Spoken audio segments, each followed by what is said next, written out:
All right now, for all you cool cats, all you arrow twirlers with an eye on the X, we have a special evening for you. Guided by Wilderness Archery's own John Scar and Elliot Peters, it's Archery After Hours, where the bow rests and the night continues.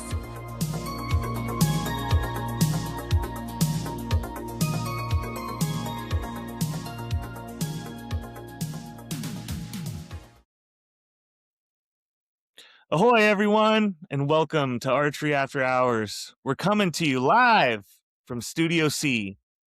Si, senor. A dimly lit room deep within the bowels of the Wilderness Archery Communications compound. Tonight, we are joined by Jase Boils. We're very excited to get into it with them. We had the pleasure of shooting with them last year at Redding, and just a very stand-up individual, and look forward to hearing all about it, especially this year. You had some great success. First, I want to throw it out to our sponsors. First of all, Flingham Nation Bowstrings. Great strings, highly recommend them. I shoot them. Nick's also just a wonderful person, so you can't go wrong supporting local archers doing the thing, doing the hard stuff. And then, of course, we have Wilderness Archery. Without Wilderness, me and Elliot, we'd just be lost at sea.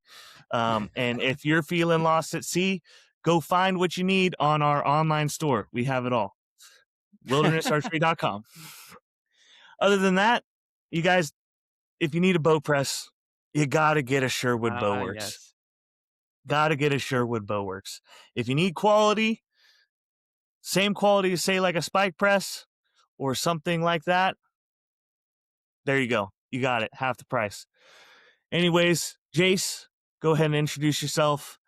Tell me a little bit about your background and how you got to where you are today. I'm Jase Boils. I've been shooting for 15 years now, kind of, off and on. I've been shooting ever since I could walk, pretty much. But didn't start shooting competitive until I was like 13, something like that. And then shot up my ranks through like the ASA side of everything. Never shot an indoor tournament until 2018, 19, something like that. And then got a scholarship through the Cumberlands to go to school there, but kind of was already shooting good enough to get noticed by some sponsors and stuff, which Darren Christianberry was nice enough to reach out to me, and I've been shooting for Elite ever since. Gotta love Darren, right? He's so fun, hell man. of a guy. He's such a good dude. Dude, he's so fun. He's a funny guy too. I like rooming with him and staying with him. It's always a good time. Oh, I bet that's a blast. Yeah, that's got to be just the best group of guys hanging out, because Darren is he's easily one of my favorite people in the archery industry. Yeah, I was bummed you guys didn't end up on our target this year. We tried. Hey, we really tried, but as soon as it opened, he texted me and was like, I tried to get on 20. It said it was full. He said, I'm going to 30. Damn. I said, all right. And I went on there as soon as he texted me, and 30 was full. And I was like, I'm going to 35. Jeez. So that's where we ended up. Yeah, like within 10 minutes of it opening. Oh, wow. It's pretty common for target 20. But I don't know. Who knows? Maybe we're at 20 next year. Maybe we're at 35. Who knows? We'll see. I liked 35, me personally. It was a fun target. Just, I liked the starting of it too. It was a good shorty kind of start off on and get warmed up before you got to a few of the longer ones, But yeah. And you knock out Bigfoot on day one. Yeah. Knock out Bigfoot, the little set of Canyon Bears, the 59 yarders. Yeah. And then you knock out a bunch of like the middle yardages and stuff, like the 50s and all that, like that middle stretch from like 45 to 50. Yeah, that backside, I call it the back canyon, the roadside canyon over there. Yeah. Anyways, I lost what I was gonna say. I forgot what I was gonna say. Right in the old back canyon. Yeah, buddy. That's what I'm gonna call it this. That's what I'm gonna call it next year. I'm gonna tell Darren like, we gotta start at the back canyon. Next time I see a nice butt walk by, I'll be like, look at the back canyon on that one. Oh wow, that would be a Oh, good one. man. Oh man, what did you call it the last year? I think we were walking around. So you said that's a front butt or something like that. Oh That was man. just a Theo Von reference, man. Oh, it is. Yeah. Oh I man. can't claim that one. Well, I've told enough people that you came up Oh, with it. geez. Hopefully, it gets around. No, I kiped that one. Anyways, man, tell us a little bit about your run this year at Redding. You did really, Yeah. really well. You did well last year. Yeah, absolutely. Yeah, I try hard. You know, I'm not the best at shooting those big orange dots. I don't know why. I can't hold them for some reason. My pin looks like a ping pong match going on in there. Just Right. but right. I kind of I don't know. I feel like as much effort as I usually do into my setup, and I got out there this year. My bow just felt great. You know, the hold was good. The shot timing was phenomenal, and everything felt smooth. Like I said, started on 35, had a bunch of warm up targets, kind of, you know, those uphill stretch on the coming out of the canyon. And then got around through there and shot one down on day one, missed a 47 yarder, cleaned everything into the very last target and missed one on the 47-yard wolves down there by the road. But that's how it goes. It's whatever. Darren, as soon as I shot it, Darren was like, nope, not even close. I was like, great. But no, I shot good. You know, I felt like my setup was good every year I've been there. I've always been proven wrong as soon as I get there. But this year was just everything felt good, felt smooth. You know, end up missing 5, which is for me it's a good score. You know, but now it takes 1 down to 2 down every time to win it. Probably somebody clean it next year, but I maybe it'll thought be this me, year was maybe going it'll to be the be one. somebody else. I thought this year was it, man. With the weather we had and everything. Oh, me and Darren was talking about it on the way out there whenever we flew into Sacramento and we was riding up. And we was like, who's going to clean it this weekend? Yep. And I'm surprised somebody didn't. But Yeah. Yeah. I think there was a lot of conversations, especially with the way that Kyle's been shooting recently. I think he was kind of everyone's kind of, yeah, Kyle I or think Kyle Bodie. can do it. Yeah. yeah, Kyle or Bodie, dude, either one of those guys. And Taylor Fulstra, he's another good Mhm. one. Roland Dietzen, whenever he's on, man, Yep. he rails. And Tate Morgan, you know, Mm-hmm. Tate, Old he tater shoots bug, that man. stuff, you know. It wouldn't have surprised me if any of those guys cleaned it, you know. Stephen Hansen's Yep. out there too. They all rail. I shot one down, or I was clean all the way to the last target on day one. I was like, maybe it'll be me. And then I missed one. I was like, well, never mind. But, you Oh know, man. it's always just I little was stupid mistakes out there, you know, with them big dots. I was kind of actually surprised. Like once the like day 1 and 2 were over, and it looked like it wasn't going to happen. I was kind of like surprised, but kind of cool that it's getting pushed off another year. It's going to happen eventually, you know. But Oh, it'll somebody be cleaned it'll it. be something else when it does. I think that's why I don't get cleaned either. It's because everybody like thinks it's easy enough to clean, and you get Mhm. lazy in that big dot, and then that's whenever you Yep. miss one. You know, you might break half shaft on 100%. the dot, and it's just out. Happened to But me, dude. I was one down on the first day, and it was a 37-yard wolf coming down the canyon, and it was like I had shit footing, but that's the only thing I can attribute it to. But the way things were going, I was like, I ain't gonna miss. Ain't no big deal. These dots are Yeah. plenty big, and I can see it well enough. And just got lazy, like you said. You get complacent when things are rolling, and that's all it takes. oh, it's same with me. Whenever I cleaned all of day one, and I was like coming to the Bigfoot, in which the Bigfoot, I mean, it's 101 yards. You know, anything could happen. Yeah, And after I cleaned it, I was like, got it now. You know, and I yeah. cleaned the next 2 or 3, and it come to those 47 yarders, and I draw back on my first one and got lazy in the shot. And It was like the one time my pin left the dot all day. And as soon as it did, it went off, and I was like, crap. I was Yep. like, oh my God. Darren was like, nope. I was like, oh, of course. Yep. I, That's the I know same thing exactly what you Elliot mean. said. I literally almost borderline yelled, nope, as soon as it happened, because as soon as it dropped out the bottom, the shot broke before I could get it back. And as soon as it happened, I went, fuck. And I said nope right at John's at full draw. I mean, it was involuntary. I didn't mean to. I don't like to put that shit out there, but it just happened. Heart started thumping a little bit. Yeah, I'm getting into the draw, and I hear nope, and I know it's Elliot because he's right next to me, and I'm like, instantly the heart goes dut, dut, dut, dut, dut, dut, dut, and I'm like, okay, let's set this back down, just relax for a second, try and pull it together. Whoops. Oh man.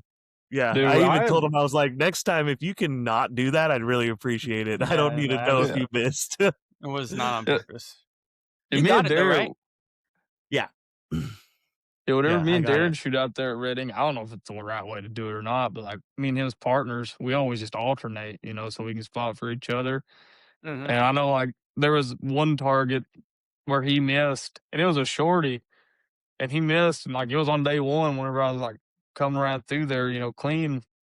And as soon as he missed, I was like, don't even worry about it. Don't even think about the team. I was like, team don't matter right now. Just shoot your shot.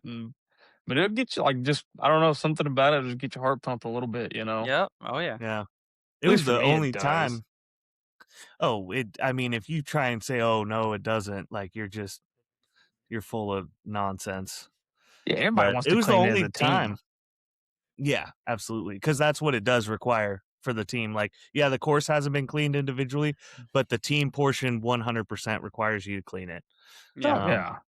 I don't think we've been up there, Ellie. You could tell me if I'm wrong. I don't think the winning team hasn't been clean since we've been shooting it together. No. Yeah. Every year I've been out there has been a clean round from the teams. Yeah. Mm-hmm. How long have you been going out to Redding? 4 or 5 years. Okay. 4 years. Where are you I out don't of? know. Albany, Kentucky. Okay. Down around A little bit of a trip. Yeah, just a little bit. Most of the time I've never had a one-way flight, but if it would be, it'd be like a 4-hour flight. But yeah. I don't know if you might know where like Del Hall Lakes is or Lake Cumberland or anything like that down in Kentucky. I don't even know where Tennessee. Kentucky is, man. I know it's over there. It's over on the other side of the country. Yeah. What date do you guys usually come out? Wednesday. Wednesday. We usually fly up Wednesday. We try to get to Sacramento at like 10 to 11, sometimes to noon. Just depends. Mm-hmm. Then we'll drive up to Sacramento or to Redding and do some practicing up there, which most of the time we just shoot the long range. And then this year we walked over. I was like, I want to go check my third axis because, the uphill range. And I didn't even realize it, but there's a lot of people shooting the lower 14 just at the, what are those, field faces or hunter faces? So we shot that too, and I shot it really well, and I was like, all right, everything should be good. So I went with it. Well, it worked. Worked fine. Yeah. So what did you end up with for the weekend? 5 down. 5 down. Missed I missed some that just whatever, but missed some that like I shouldn't have. Like I missed a 47-yarder, a 46-yarder, and then I missed one on the elk herd and then one on the buffalo, which is 80 yards, and then the little 19-yarder right after the elk herd, missed one there too. Those little peckerheads will get you, man. Dude, as soon as I shot it, I was like, I swear to God. Because I just turned around there and was like, no. And I was like, I know. I was like, I know. Oh man, those guys haven't. I've heard a lot of talk about those 20-yard skunks, and I get that they're 1 dot size smaller than what they should be because 19 yards is the distance for that size dot. But it sounds like a common theme of everyone saying you get off the elk herd and then you go and you look at those tiny little dots, and more people seem to drop points at those skunks than almost, maybe other than, I think maybe the weasels probably get a little bit more right before the canyon bears. Oh, dude, Those, that's a nasty target up there on that hill, Yeah. especially in the yeah, wind, dude. Yeah. We're so lucky that we have nothing on Friday for wind in the canyon. That was beautiful. yeah. We had just a little bit day 3. Um, whenever I shot that one, I as soon as my pin got to the dot, I was like, rip the cams off this thing because I was wanting to get it off. Like I was like, please, because we had a little bit of wind and um, the most wind we had was on the canyon bears. You couldn't see it, you couldn't feel it, nothing. But like the group before us shot, and everybody was hitting a dot to the right, and Oh, like you really? couldn't Mm, even see it in the trees. And I think I gave my sight like 8 clicks to the right, aimed left side dot, and No put kidding. 2 in it good. Yeah, and then yeah. Darren gave his sight 10 clicks right, aimed left side dot, and put twins right beside mine. So it was weird because you couldn't see or feel anything, but there was wind just ripping up that canyon. Mm-hmm. Yeah. Yeah, last year when we shot together on day 1, we had a little bit of wind there, but it wasn't bad. But I still remember the first one, I bubbled off and broke it at 9, and it caught at 3. And then so the next one, I bubbled off the same amount, and then I broke it like a full dot off left, and it landed like tweener at 9. And it's not even it was the same kind of thing. Like there was a little bit of wind. You could tell there was some wind in the air, but nothing that you could see or be like, oh, this is ripping, I need a whatever it is. Same kind of feeling where it's not quantitative, or you're not able to like look at it and Quantify say this. Yeah, quantify it. You're not able to tell exactly it. what's going on, but what you're seeing is everything's landing right. So Do other you than going out there, go ahead, bud. I just this is the second podcast where we've talked and people have been, not myself, but like you said you put in 8 clicks for that one. We talked to Paige and Tate and they were adding clicks. Are you often adding windage left and right, or do you ever hold off, or is it more common than I think? Uh, I I'm not much of a wind shooter. I'll just be Mhm. honest. If it's windy outside, I go back inside. But Yeah. I don't shoot a whole lot of FIDA or anything like that, you know. But whenever I do shoot in the wind, most of the time I try to do clicks if it's a consistent wind. Mhm. I don't bubble because I can never figure out how much to bubble or if I'm bubbling Yeah. too much or not enough or whatever. But I do clicks, but like I'll be honest, like at Redding, I click my sight none the first or second day. And then the third day I was like a little left on the first target and I gave it 3 clicks and then I never clicked it again till the canyon bears and then Okay. gave it 8 clicks. And then as soon as I shot that target, I took them right back out and shot the last one, which that was our second to last target of the weekend. But Gotcha. Okay. I don't know. I don't click much. Like if it's like a little wind, I'll just kind of aim like left or right side dot. But Mhm. I never can like adjust enough to where, I don't know. I don't shoot in the wind enough to know, you know. Yeah. No, that's fair. I've always I've made a mental note of it for I don't know how many times where I'm like, hey, I'm gonna go to 60 or 80 or whatever, and I'm gonna put in enough clicks to account for 4 inches or whatever, just so I could start doing that math and know that not with no wind, just like I want to know what 8 clicks actually gives me at this distance, and I cut it in half if I go up closer or whatever. I just haven't done it. I didn't know if you guys had or anything. Of course, I shoot a hoop too, so like aiming off is a bitch with that. So I kind of want to get that whole clicks thing figured out one of these days. Yeah. I Yeah. know Robert Householder for 3. This is going to sound crazy because I didn't even know he done this until a couple years ago whenever I was still shooting on in the ASAs and stuff. But like, I caught him. Well, I didn't catch him doing nothing. It's not like he was cheating or nothing. But like, I caught him one time. Like, when there was it was like a 45-yard target, and somebody shot one, and there was an arrow like an inch right or an inch or two right of like the 12, and which is a hmm dark target. And like, I looked over, and he's like giving us like clicks before he shot, and I was like, I don't remember him hitting left or right on the last target. And then he shot, hmm hit the 12 and then took the clicks right back out. And I was like, what are you doing? He's like, oh, I was just giving it clicks to aim at that arrow. And I was like, never thought about that. No But shit. Oh. yeah, Yeah, he using did that it. to aim at. Yeah, I never thought about that. And I was like, I should look into that, which I kind of did and kind of didn't, you know. But like, I didn't go outside and do like you was talking about. I meant to, but I never did. Yeah, it's one of those things. I don't know why it's easy enough to do. Yeah, he done that, and it really surprised me. I was like, I would have never thought about that, and that's why he shoots better than me most of the time too. So He's got little tricks up his sleeves. That's yeah, cool. I like that That's- idea. That's gaming. That's how you got to do it. I'm sure. I mean, at BTB, I was kind of doing something similar oftentimes with your arrow, Elliot. Aiming on But mine. aiming on it or aiming one side or the other, top, bottom, wherever. I'd look at where your arrow landed.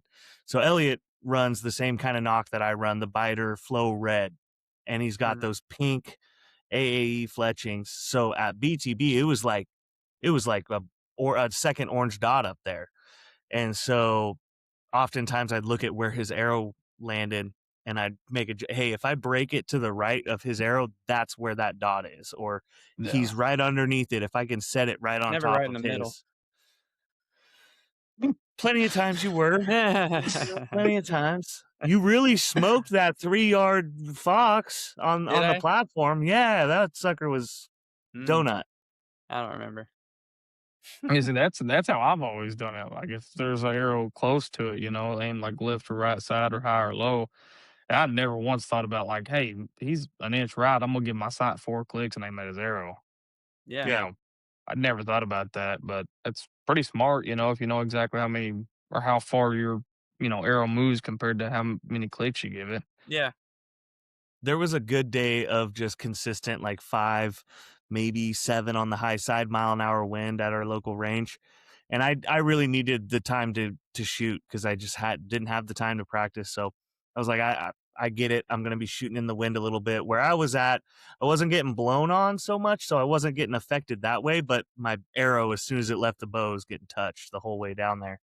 And so I was really impressed with how the Easton 3.2s did in the wind in general. Just breaking good, solid shots. They were landing, edge of the dot, maybe tweener minus to just barely out on a field face or on a hunter face 60-yard dot, just your standard NFA. And I was like, well, this would be a really good time for me to try and figure out some of this bubbling stuff because I'm able to hold good right now. I'm not getting moved around by the wind. And I was able to kind of quantify kind of what my setup looks like for bubbling from left to right for about that speed. Not enough to really like make a huge difference, but if you break one middle, it could be just barely out if you didn't account for it. And I basically found in like a 5-mile-an-hour wind, if I basically put that hash mark, my bubble here, just right through the middle of it and broke it middle, it would land, right side X to middle. And so that's about as much effort as I've put into actually figuring out bubbling. Other than that, it's just guessing. Like Yeah, I Yeah. totally guessed at the elk herd and it bit me in the ass on the first one because I gave it a full bubble out to the right and I broke it in the middle and that sucker landed out at 3. So I was like, oh yeah.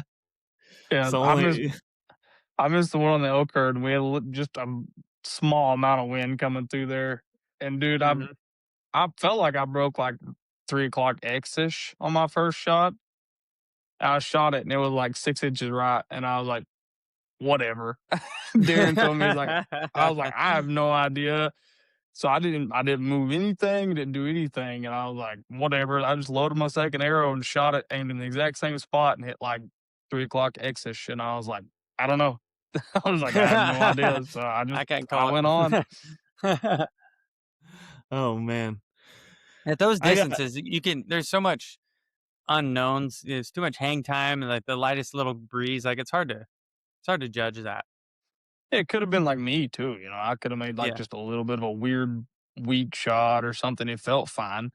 But I'd say I just probably made like a little bit of a weird shot and didn't realize it because I was like, oh, yeah, it's the elk herd. Let's 22 it, And Hmm. of course I didn't. But Yeah, the elk herd's a bitch. I don't know why. I I think like that's the the only one that target. eludes me. Yeah, it's a I've good one. I've 22'd every target at Redding, and I got it first year out there, and it was probably the worst setup I had, and somehow I hit both of them, like, good in the dot too, and I was like, "Whatever." This ain't But hard. yeah, the moose target was the last one for me to get, and I got it last year, so Yeah, the elk herd. Yep, the elk herd is the only one that eludes me now. I still, really? yeah, Same. only one. Yep. I thought you got I've that with bow hunter freestyle. I got Bigfoot with bow hunter freestyle my very first year at Redding. Stacked Oh, pins on okay. that mother and got that thing. And I'd never gotten it again until last year. It's just been, and the elk herd, I can't hit it ever. So I don't even try. But Bigfoot, I was like, come on, I got a lot better setup now. I should be able to hit this fucking thing. the Well, I Bigfoot, think man, it's just so weird. Yeah, I think it's like you said. There's so many variables that can change up something that happens at those long ranges. and like you're not in your peep as good as you are at shorter distances. It's just a lot hanging out there. Yeah, Yeah. me personally, I just look to the bottom of my peep. Really? Like, yeah, straight up. I never change my anchor. Whenever I get out farther, like my pin will be like that's what my pin will be like down here in the bottom of my peep. Uh-huh. No I don't know if kidding. I'm supposed to or not. That's just how I shoot it because I'm like, every time I try to like raise up, I'm like, this does not feel right. So I was just like, from now on, I'll just sit there and anchor like I usually do. Son of a bitch. I could see that too for the way that you anchor. I came up with a fun name for it during when me and Darren were hanging out. Wait, he Called it, anchors? yeah. Oh, it's so I call it ugly, ain't it? I call it the Jace face.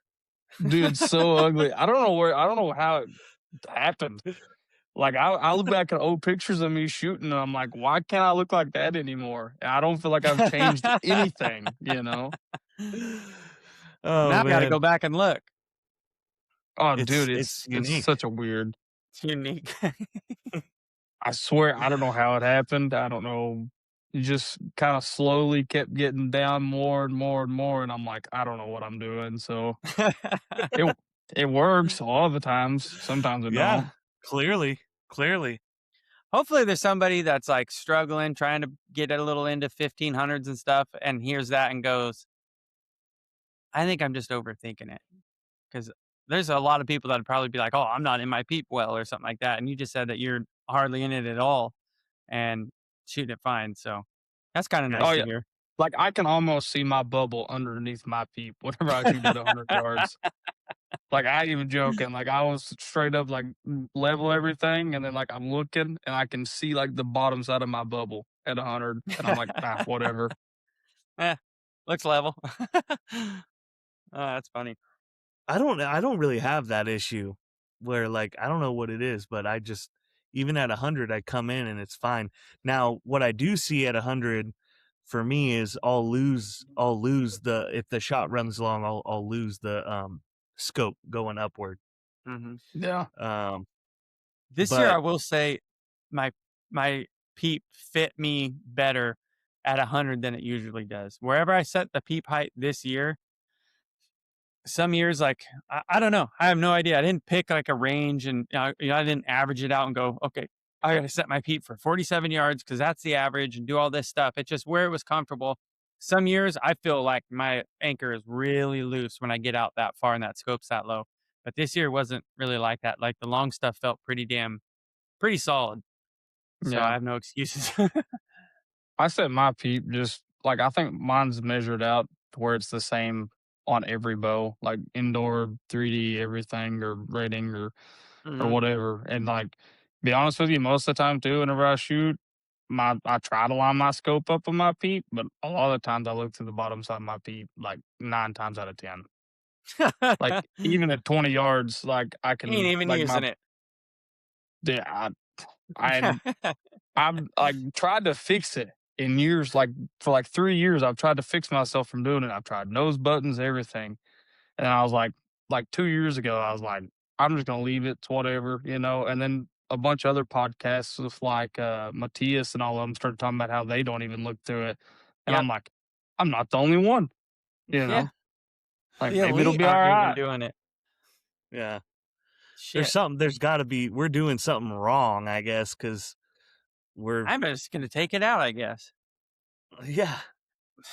Dude, Have a good anchor. No pee.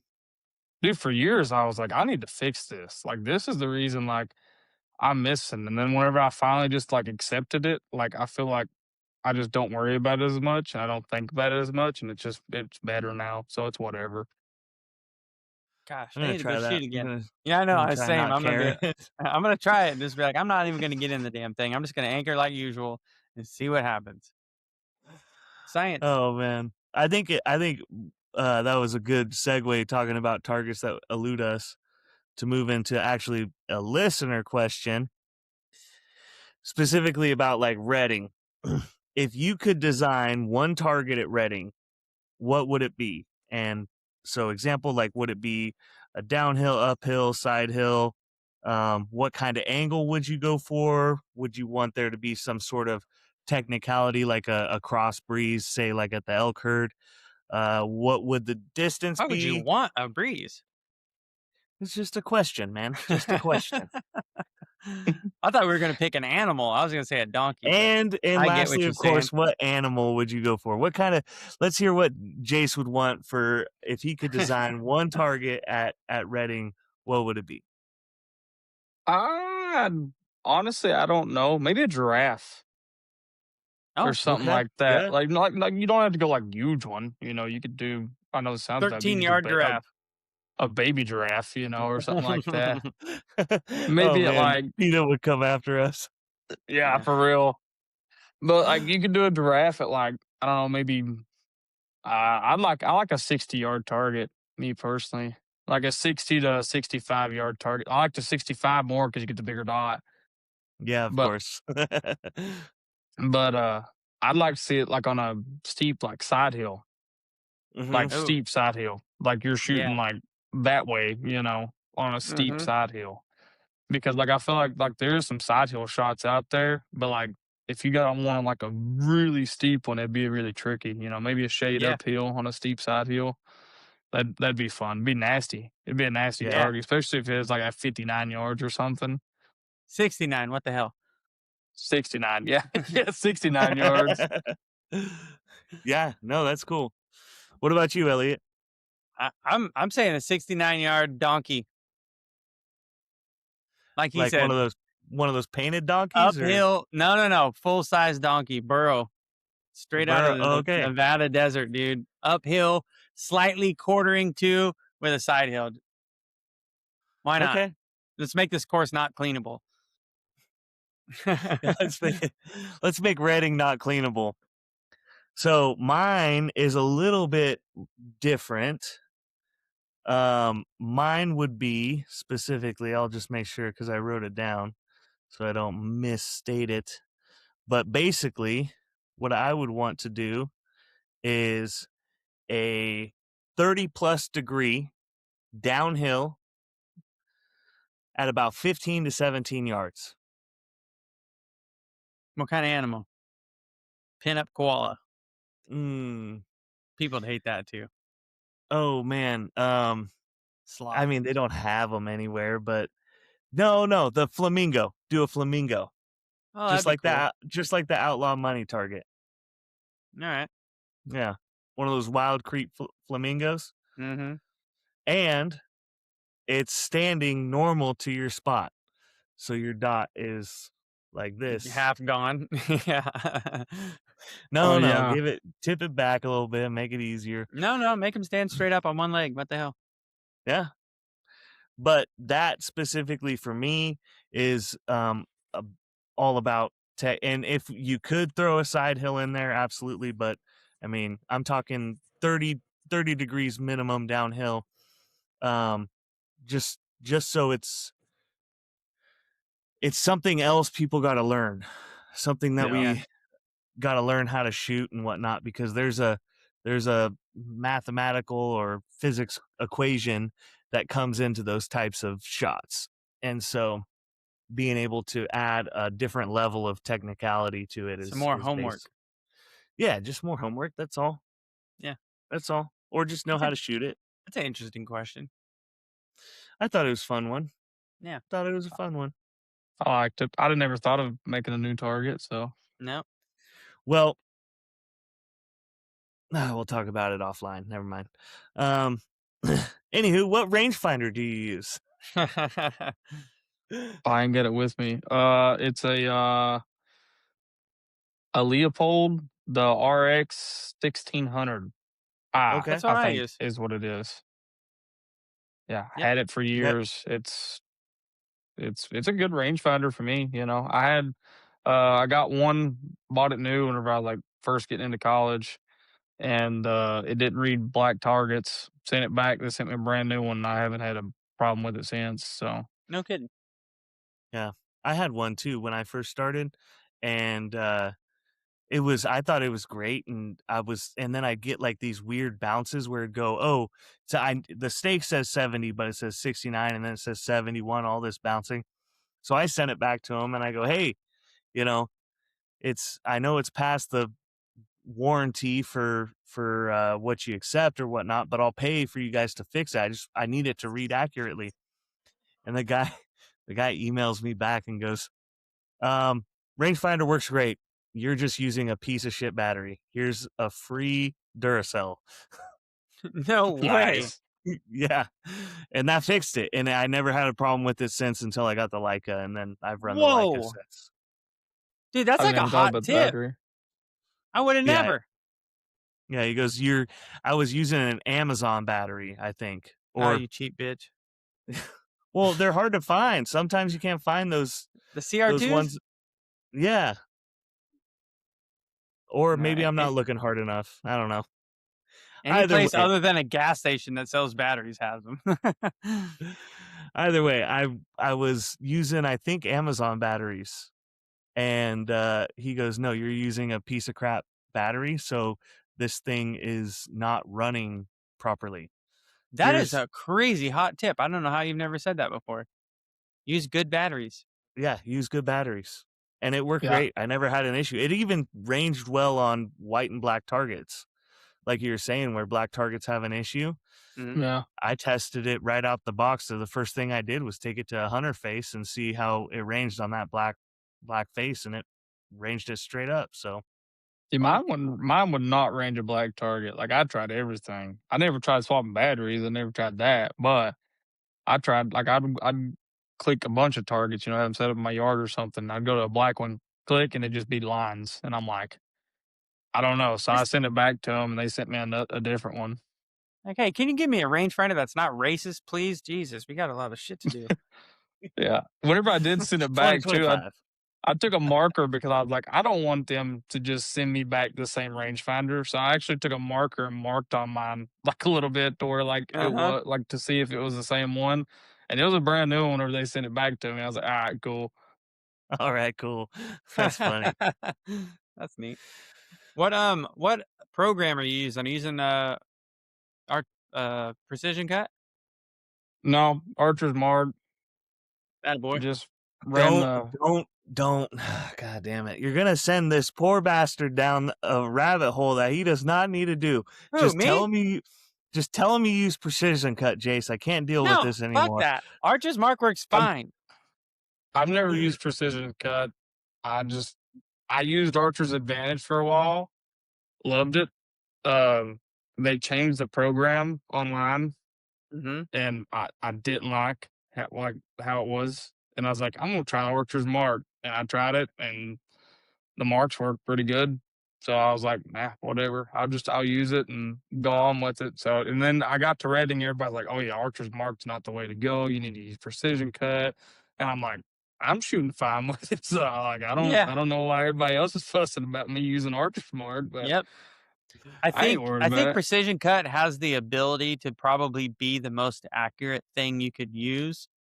But like I've said 100 times, my best shooting has always come from Archer's Mark, and it's so simple, and I do like it. I did use precision cut this year, and I thought it worked really well.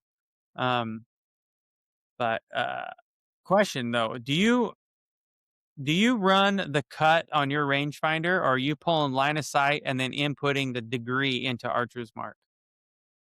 No, I shoot it for whatever my rangefinder says. Okay. Just I You run a like hard if tape? it's or like actual sight tape.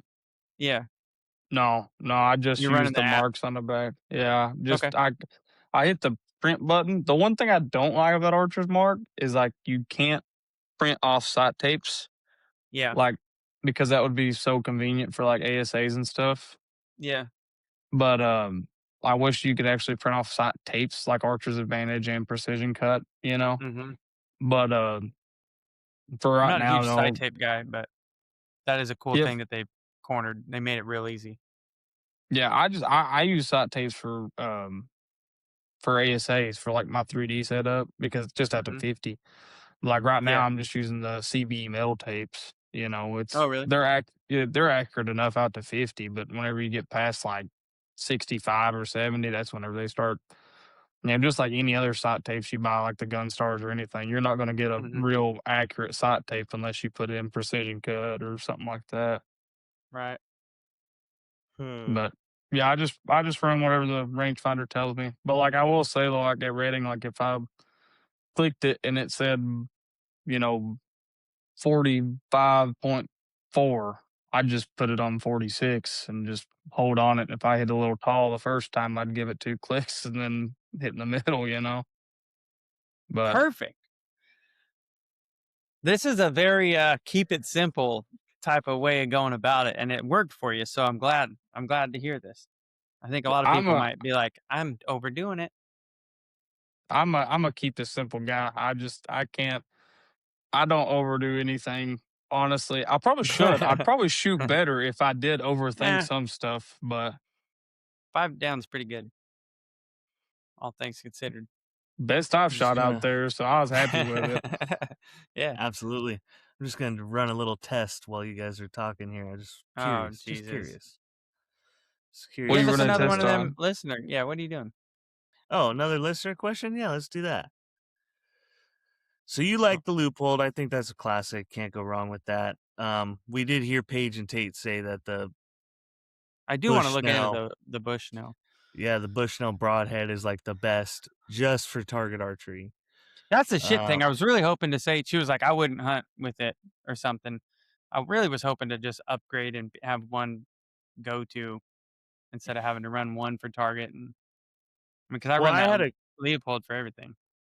I had a question beforehand that I was going to ask you was when you come out here for Redding, are you doing anything different? I kind of stumbled into the answer, but when you're prepping for Redding, what's your prep look like? And is there anything you're doing when you get out here? Any changes you're making? Anything you're seeing that you need to address or fix before the event starts?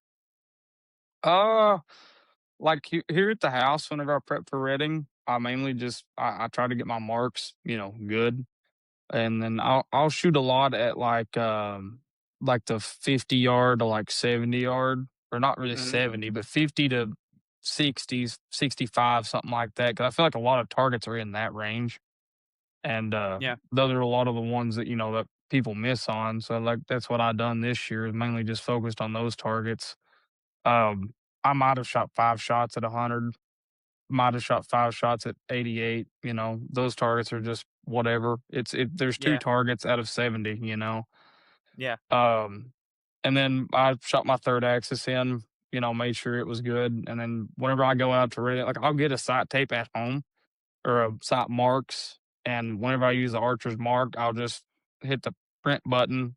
But like I don't print nothing. I'll just screenshot it instead of my screensaver. Mm-hmm. And then I might make 2 different ones, to where my marks differ a little bit. And then whenever I get out to Redding every year, I have to change my marks anyway. So like this year, I went straight to where I get my marks at as soon as I got there, and just made a whole new sight mark system, and then screenshotted it, and made a third pretty much tape. Mm-hmm. Yeah. And then other than that, I mean, the bow or nothing really changes, just sight marks in general. Make sure my third's on whenever I get out there and stuff like that. Mm-hmm. Pretty straightforward stuff. Always got to have your third ready for Redding. Make sure some of those longer things are dialed in. Yeah, I like to focus a lot at like the 60 to whenever I got out there, like I shot a lot at like 60 and 70 on the long range, just to make sure everything was my groups was tight at least at there, because there ain't but like 5 or 6 targets past 65 yards, something Yeah. like that. Yeah. Yeah, there's Like 64, 64, 73, 77, 88, 88, 101. and 101, so 6. Yeah.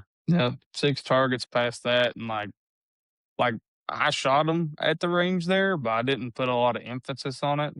Just made sure they was hitting, and then mainly just focused on like the you know 40 to 60 yard ranges, just to make sure my groups was tight there. And then the shorter ranges are, they'll cut the surely to God they'll be tight.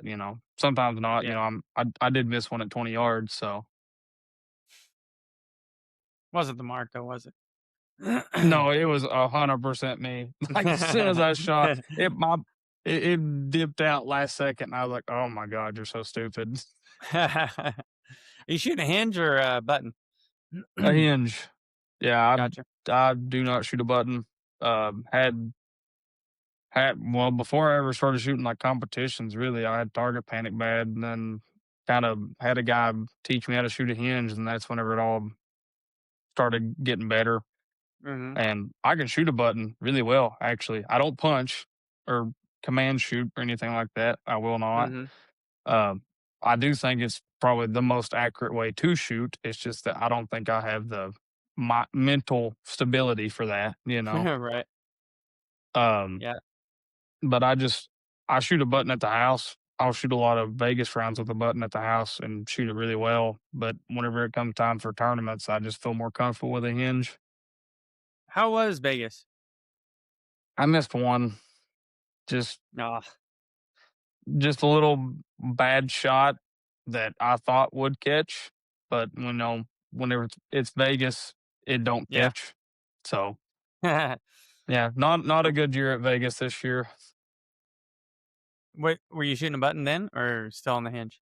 Still on the hinge. Just I was this year for indoor. I mean, I shot decent indoor, not really, but Mm-hmm. kind of good. Yeah. It's my shot timing all year for indoor this year was just horrible. And I honestly, like, for me, that's a big part of shooting good. If my shot timing is good, it's good, really Mm-hmm. good. And 'cause I hold the bow good enough not to really worry about really moving out of it. It's just if I hold too long, that's Yeah. where it goes wrong. And You run a lot of weight? no, I think I got like 8 or 9 on the front with like 15 on the back. Okay. Something like that, and maybe I think I got like 6 on the riser now. Just to Okay. the new Victor is a little bit lighter than the Verdict was, and just to kind of Mm-hmm. make it feel a little bit, same mass weight kind of thing. Yeah. Okay. You done with your But test, John? Yeah, no, I am. The only thing that's a little bit off about this is Let me guess. You're I'm testing running. archer's mark and precision cut. Yeah. And so I run a Shibuya site, and they don't have the new Shibuya in the system. So the An old archer's mark? system, no. So it's the old clicks. So it's a little bit off in that sense. So I did it both ways. The What did it if say to you shoot it for, use though? I set it at 25 and 70, and I took my numbers from precision cut, because I know my precision cut on my 3.2s is about as good as it can get.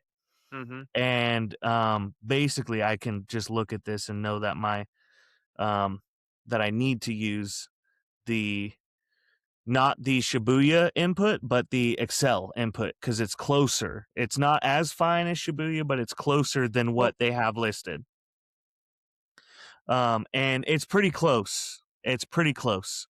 Where you're gonna, based upon my numbers, which are for my peep to pin, it's 35.469.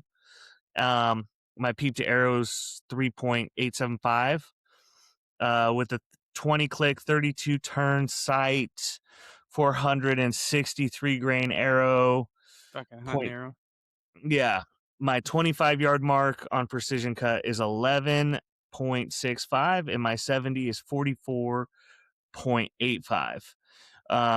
The only place where I'm seeing it to where like I would not be comfortable shooting these is anything below about 15 yards. And it's bad, like really bad, like miss the animal bad. No way. Yeah. So for example, my 3-yard mark on Archer's mark is 37, but my shot in perfect mark for 3 yards is 30.2. So you're talking 7 whole numbers. The 2-yard mark is pretty close. It's only 3.8 numbers off, but where it gets a little funky is these like 7 yards is 5.5 whole numbers off. 10 yards is 4 whole numbers off. So that's where it gets funky. But inside of 25 and 70 is pretty damn close. I mean, 55 is 4 clicks difference than my precision cut number. And then my 101 is, I believe it was 3 clicks different. Not bad. Yeah, for some reason it was actually tighter at the long. Yeah, 1 click different at 101. Weird. So it really weird on the bottom stuff, but what that points out to me is that for whatever reason, Archer's mark doesn't like my peep to arrow height, and so might refine that a little bit and move it around until those numbers match up and see what those numbers look like, kind of thing. So realistically, I mean these numbers will hit. The 50 is 6 clicks off. Or 4 clicks off, and then 30 is 6 clicks off. But realistically, you're still, that's, at 30 yards, you're talking 12 o'clock X versus middle. So surprisingly close.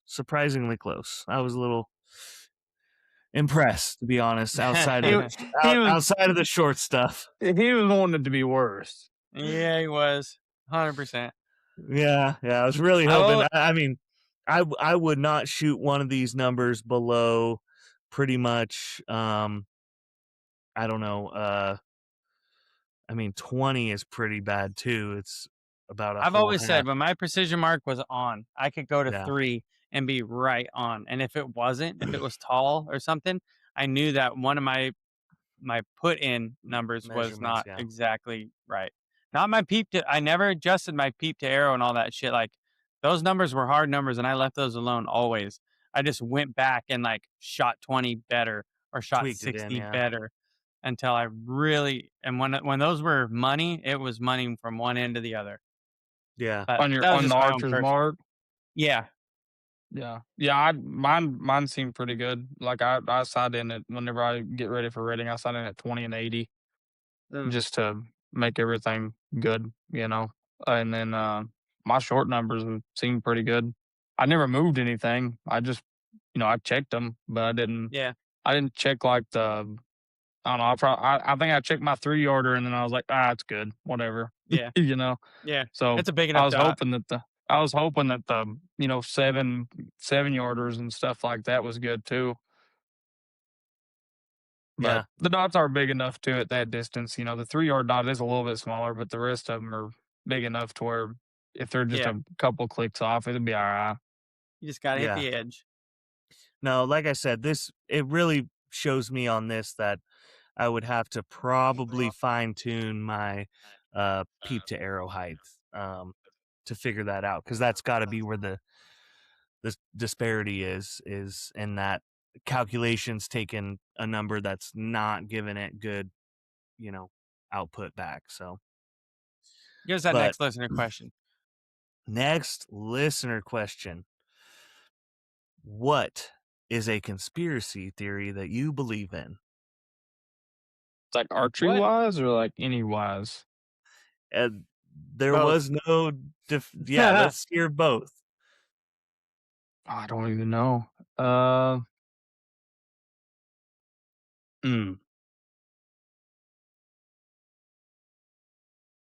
I don't even believe in want to touch this Bigfoot. one.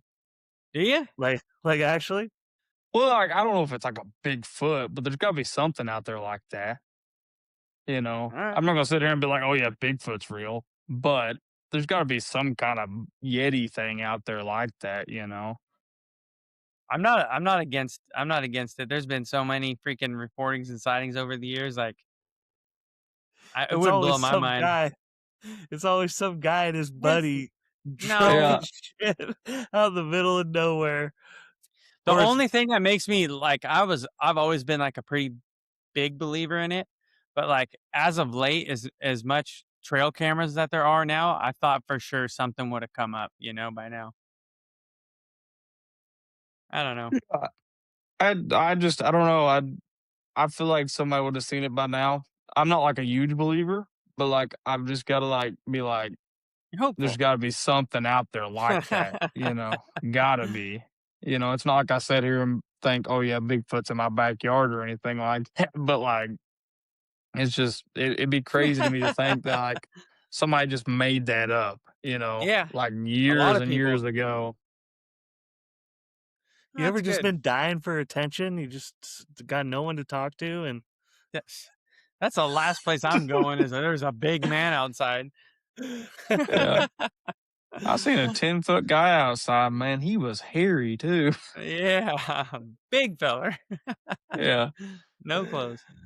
Oh man, That's a funny one. what is your archery conspiracy theory? What do you? I don't What do you even think? know, honestly. I don't even. Is there any archery conspiracy theories? I don't really know. Yeah, there is lately. Yeah, From Redding, we heard that there's a conspiracy that Chuck Adams didn't kill all the shit he killed with a bow. yeah. Or somebody doesn't think that he did. I ain't gonna lie. I don't know who Chuck Adams is. Oh, shit. I don't Just a know. big, giant hunting guy from way back to now. Is he still alive? Yeah. I actually had a listener hit me up and when asking the question, say, "Hey, get Chuck Adams on." Fuck. I'm not touching that. Who's What about that? you, Donald? Who's the Tim? Is it Tim Wells? The guy? He's the guy that killed all the everything with darts and stuff, ain't it? Yeah.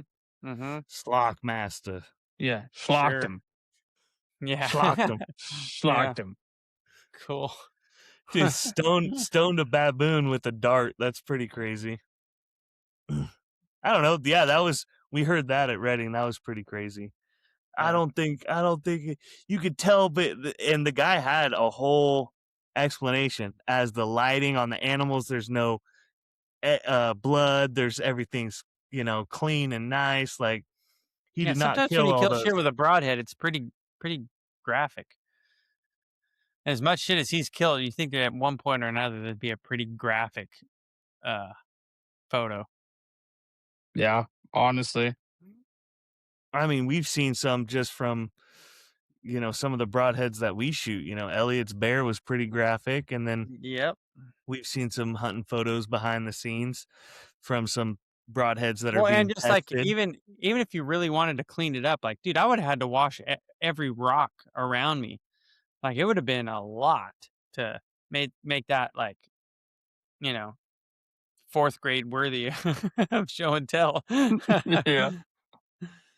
Dude, What about I you, will John? say I shot a deer a couple years ago, like 200 yards from my house. I didn't mean to shoot it. It's gonna sound stupid. It was a good deer, but like, I was in a climber stand and I was about to climb down, so like I'd unhooked and everything, and like I was about to lower my bow down, and then I heard something walking in, and he's like walking in like on the back side of the tree that I'm climbing in, Mm-hmm. So I'm like sitting on the rail.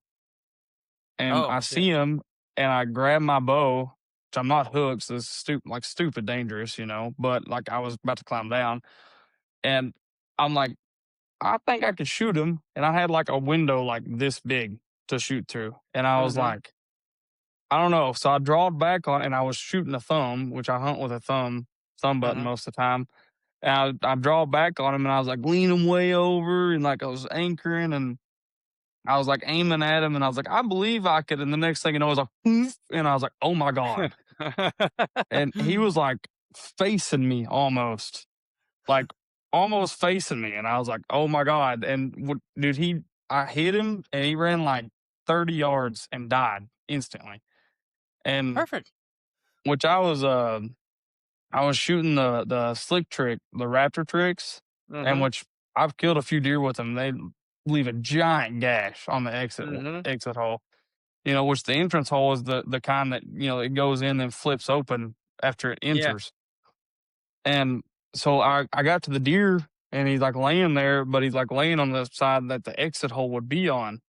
Well, I flipped him over and I'm like, where's all the blood? I don't know what my arrow hit whenever he got inside of him, but he did not have an exit hole. And I never found my arrow. Oh, you're kidding.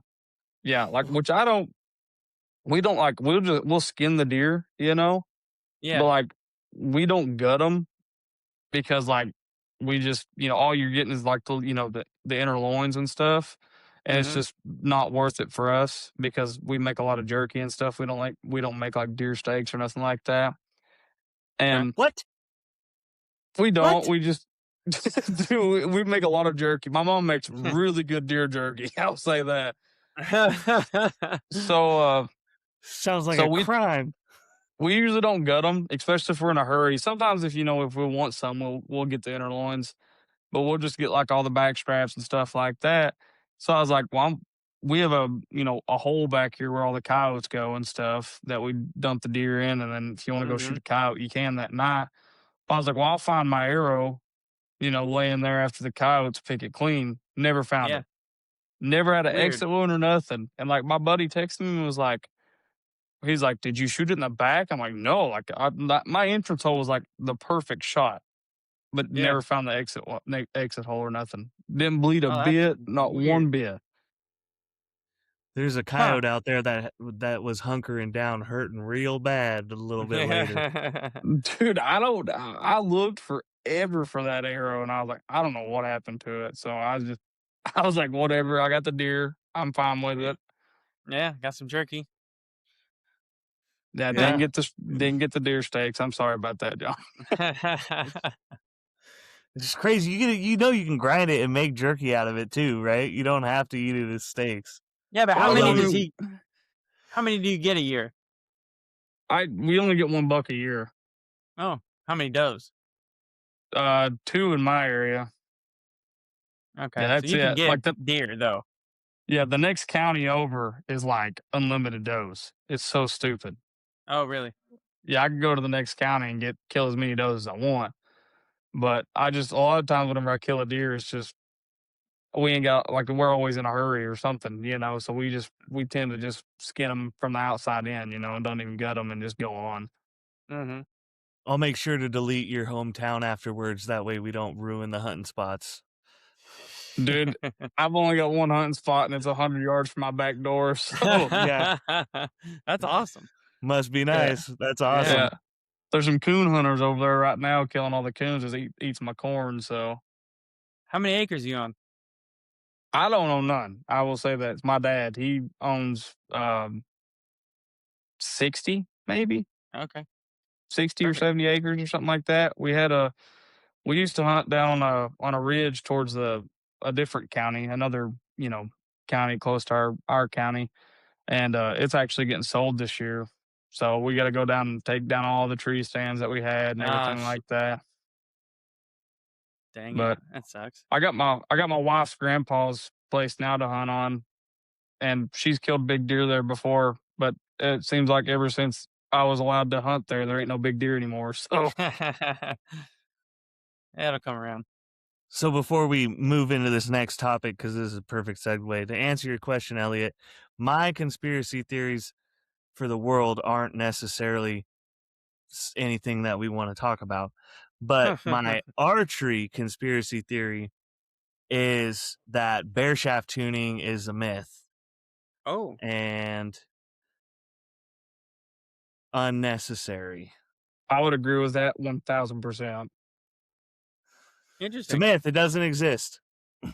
Oh shit! Dude. There he goes. Send all your hate mail to that guy.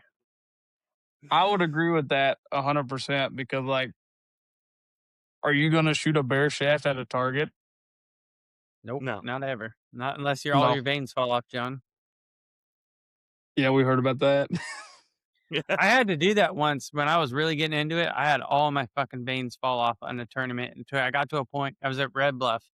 I was at Ishii, and everything under 20, I had to shoot bear shafts. But luckily, the elite answer that I was shooting at the time pounded bear shafts, so it was no problem. But it was a hairy day, let me tell you.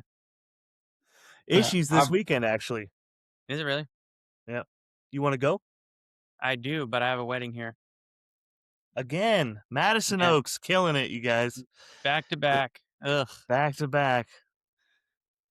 Yeah, that's why, I dude, just don't believe it. I gotta shout out to my wife real quick. I was dropping that trailer off before y'all got on, and we'd had this thing. I'm in the bridal suite right now, and it's been like this wasn't up or nothing. And so I told her what was going on, and so she came out while I was gone and like hung the sign up, put the computer back where it was, put freaking ice and whiskey and a Coke in the fridge, had it all set, ready to go.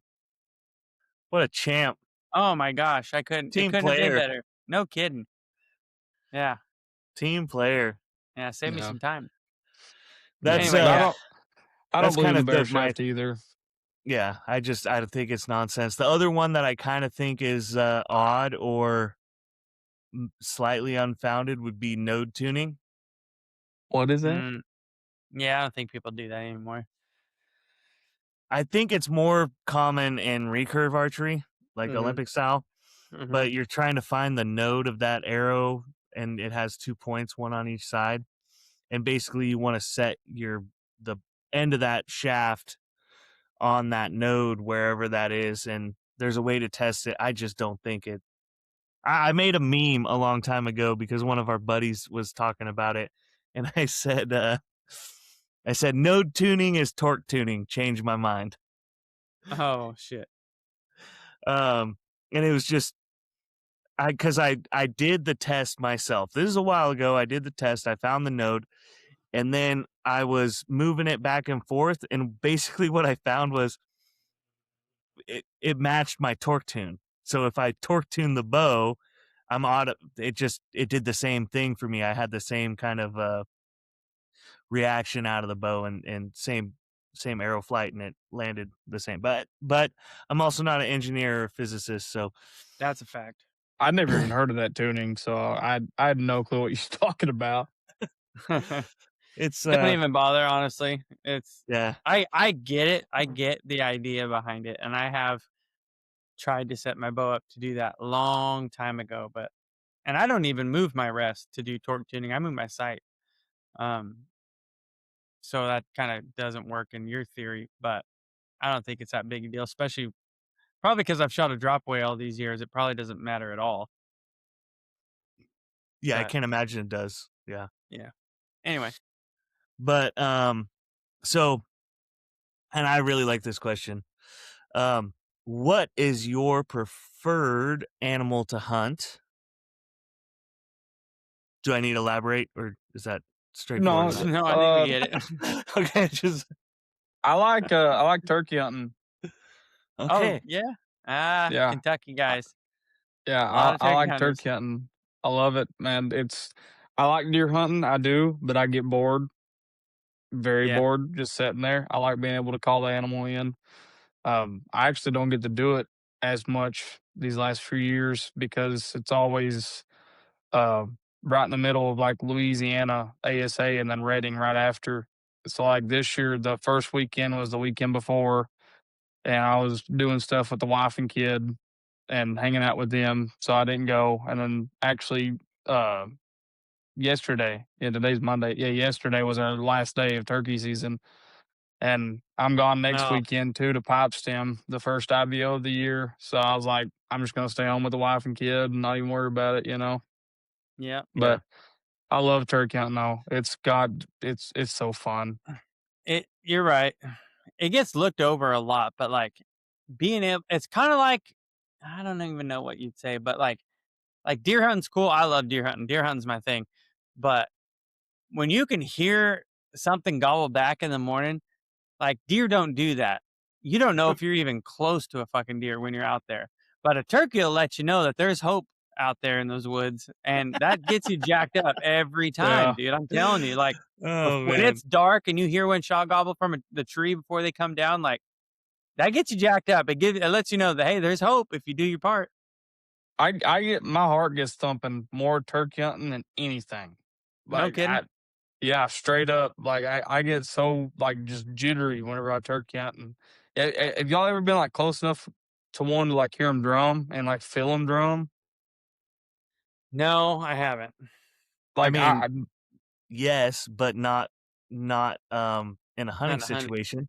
Yeah, there's a bunch of these fucking cocksuckers, giant beards outside of my office, and Yeah, so that doesn't like count.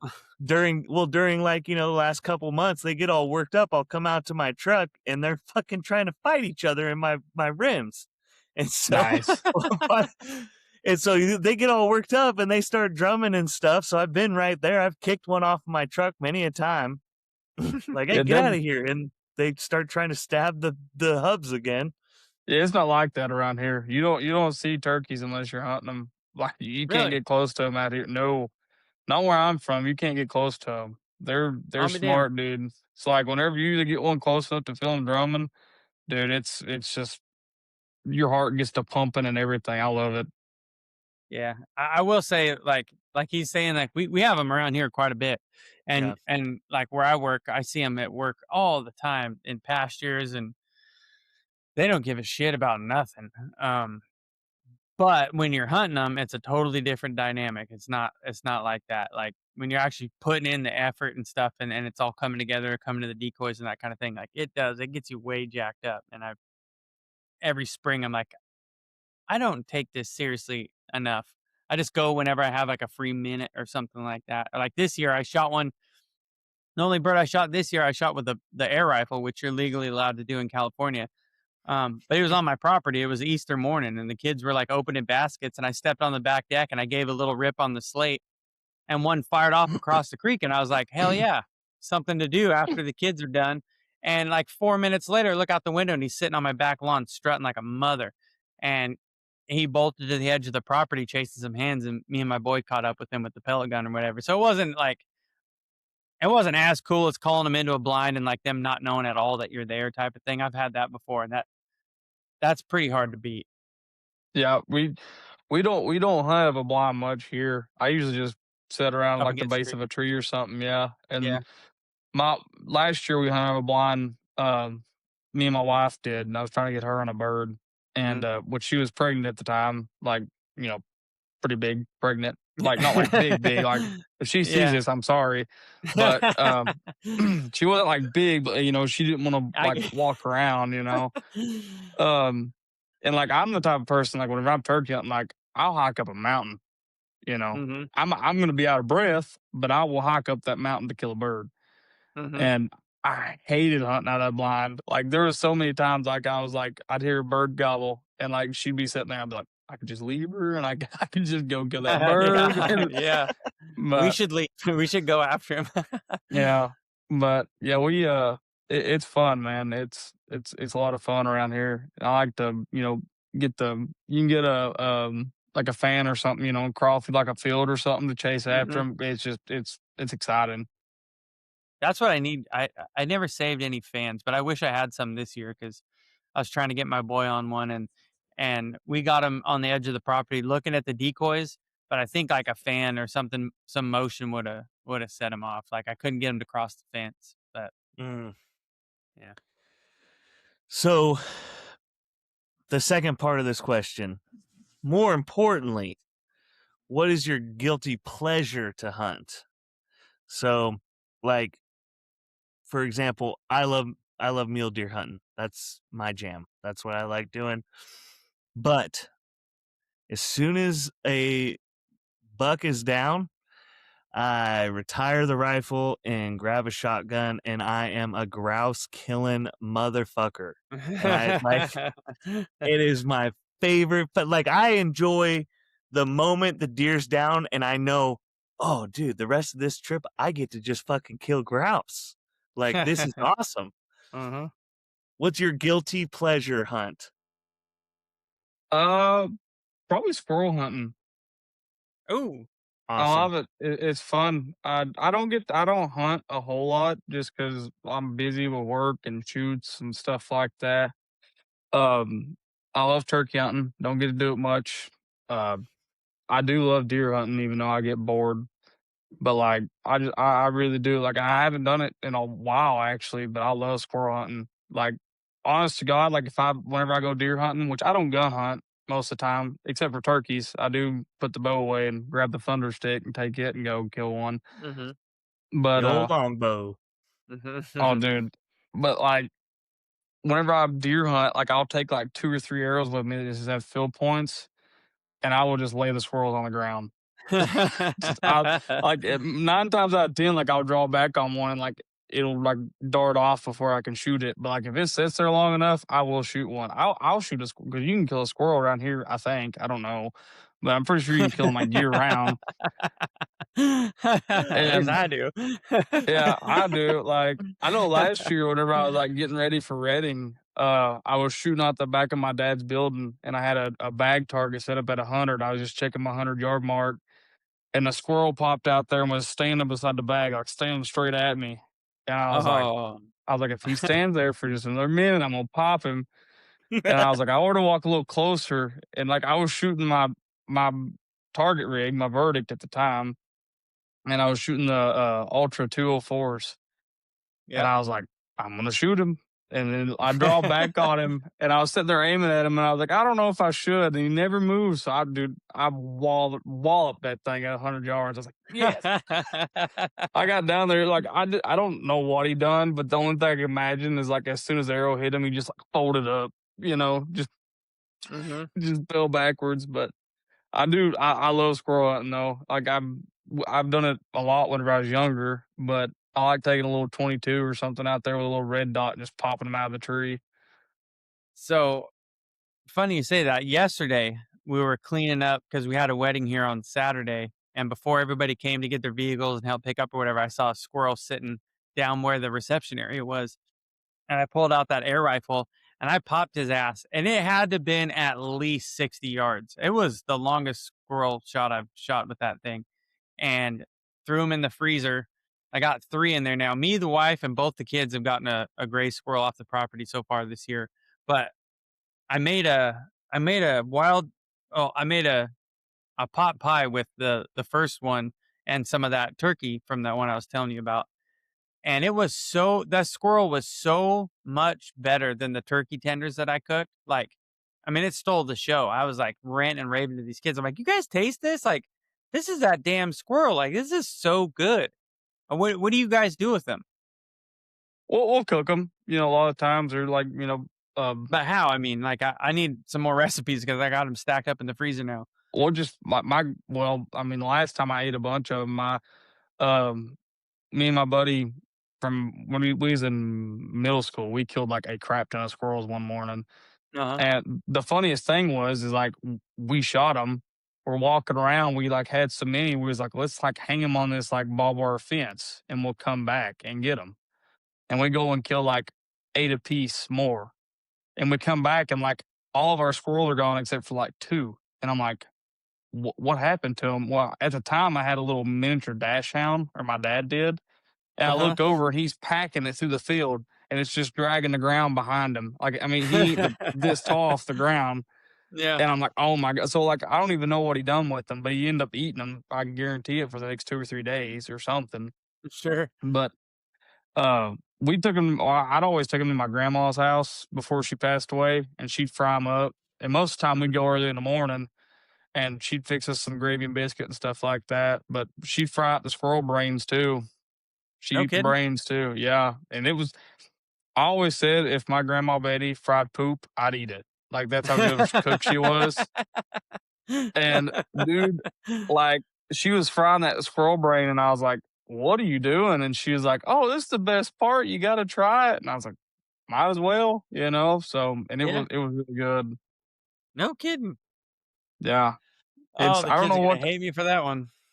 I don't I'll know what try it. she does to it, but she just fries it up, throws some salt and pepper on it, I guess, or some seasoning. I don't know what she done to it, but it was really good.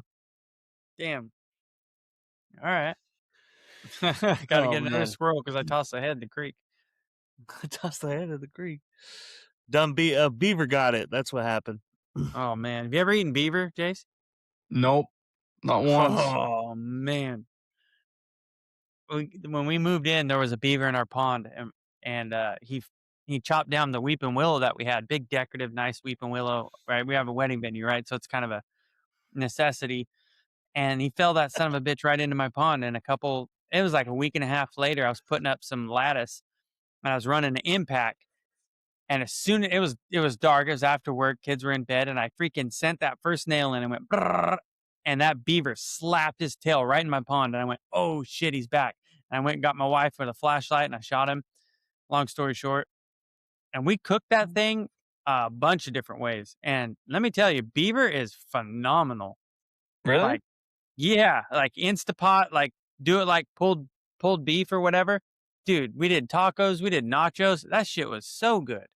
I'm looking for another one. Yeah, I'll try to find one to kill around here. Yeah, give it a go. Pretty good amount of meat on them too. So I got another listener question here. It came in a little bit more detailed than the way I'm about to phrase it, but what is a challenge or an adversity that you experienced that you took a lesson from or learned from that helped shape you to be the person you are today? Jesus. Uh, I said I was going to cut it down, and I actually elongated it. So That's classic figures. John. Yeah. um, I don't. Trying to think. Read the question again. Let me hear it again. Okay, here we go. I got to read it word for word. What is one adversity that you experienced that has helped shape you into the person you are today? I don't really know. I mean, I was kind of. I don't know. Whenever I was younger, I was kind of a little shithead, you know, and like I just like nobody like I would get in trouble like all the time, you know, all the time, and like nobody wanted to like be around me in school because like I'd get them in trouble too. So like this is something I kind of had to like. I don't know if that's really it's more my fault, you know, but I had to kind of like quieten up. Which I mean, I'm still talkative, but I know when to be quiet now, you know, like really quiet. Right. But I don't really know. Like there's not a whole lot that I was really challenged by. Other than that, I can't think of anything. That's a hell of a listener question. Yeah, that one got me. Yeah. Yeah, that's a good one. I tried to give you an answer. I tried hard. That you can't really plan for one of those, man. No, that is I mean, I got another one that might stump you a little bit. Have at it. Go for it. What's something people assume about you that's completely wrong? Jeez. Like, for example, everyone assumes that I'm mean, and I'm really not. I'm just super nice, outgoing person. Oh, mean. I thought you said me. Mean. Yeah. You call arrows like a dick, but you're really sweet.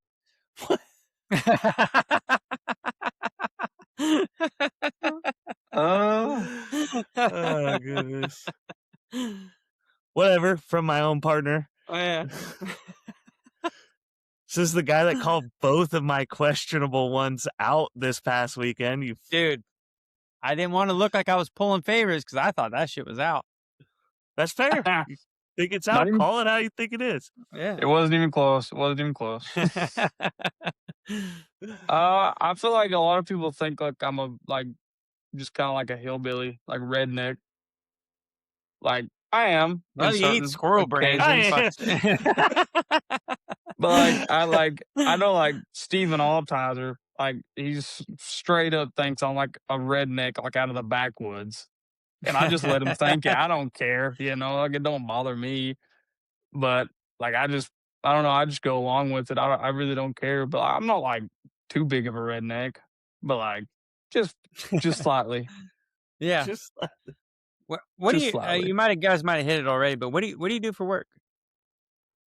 So for work, my dad and my uncle owns and operates a trash service. Okay. So we have like house pickups, dumpsters, like commercial pickups and stuff like that. And then we'll also have like big roll off containers, not like the big 30 yarders, but like the 10 and 15 and 12 yarders and stuff like that. Mm-hmm. And then my dad also owns and operates a equipment business and like dirt service and stuff like that. I got So you. he owns 2 dozers now. He actually just got another one. A big excavator, a mini excavator, a skid steer, 3 backhoes, 3 dump trucks, bunch of Damn. stuff. And it's just me and him right now. Well, my little brother started helping us too. And then like with that, we put in a lot of septic systems, like the Mhm. new systems. We have to work on old ones every now and then. But it's not as nasty as people think. I do think it's funny whenever I tell them I put in septic systems, they're like, "Oh, gross." I'm Oh, like, "It's a dude. brand new concrete tank. Like, what do you Yeah. want me to do?" But I do it's as that. clean as this thing's ever gonna be. Yeah, for real. Yeah. Yeah. But there's so many people I tell it like ASAs and they're like, "Oh, gross." And I'm like, "What are you talking about?" Like concrete, clean rock, stuff like that. But we do a lot of equipment work, stuff like that, like clearing jobs, building driveways, um, just honestly anything to make money, putting in water lines, and Gotcha. then shooting. Kind of, it's kind of work, here and there. It's more of a hobby, but um, it pays, whenever you Yeah. do good. So No, that's awesome. So you do trash work and septic systems, and you're not a hillbilly. Copy. yeah. Roger Hey, yeah. I will used to say- work in the sewer systems. I know exactly what you mean. I mean, I used to run a vac truck, and it was fucking gross. But like, people still like way overdo it. Anytime you think Yeah. you talk anything that has to do with septic, they're like, shit, that's all you. And I'm like, that's fine because it pays well. Yeah, I will has say like to. the trash business. It's not as bad as people think either. Yeah. And then the septic business, like I said, we put in a lot of new tanks or new systems. Like it's majority of what we do. And then like every now and then, like we'll have to go and like look at an old one or like look at or fix an old Yeah, it's one. like or, you're pumping them or something. Yeah, like we'll have to go replace a tank. But, like we pay a guy to pump it, and I will Yeah. say, like the guy that owns the pump business, he does have a guy that works for him. No gloves. He'll sit right on the side of the ditch with the hose Yep. in his hand, and I'm like, dude, that's gross. Yep. That's There are gross. those guys, man.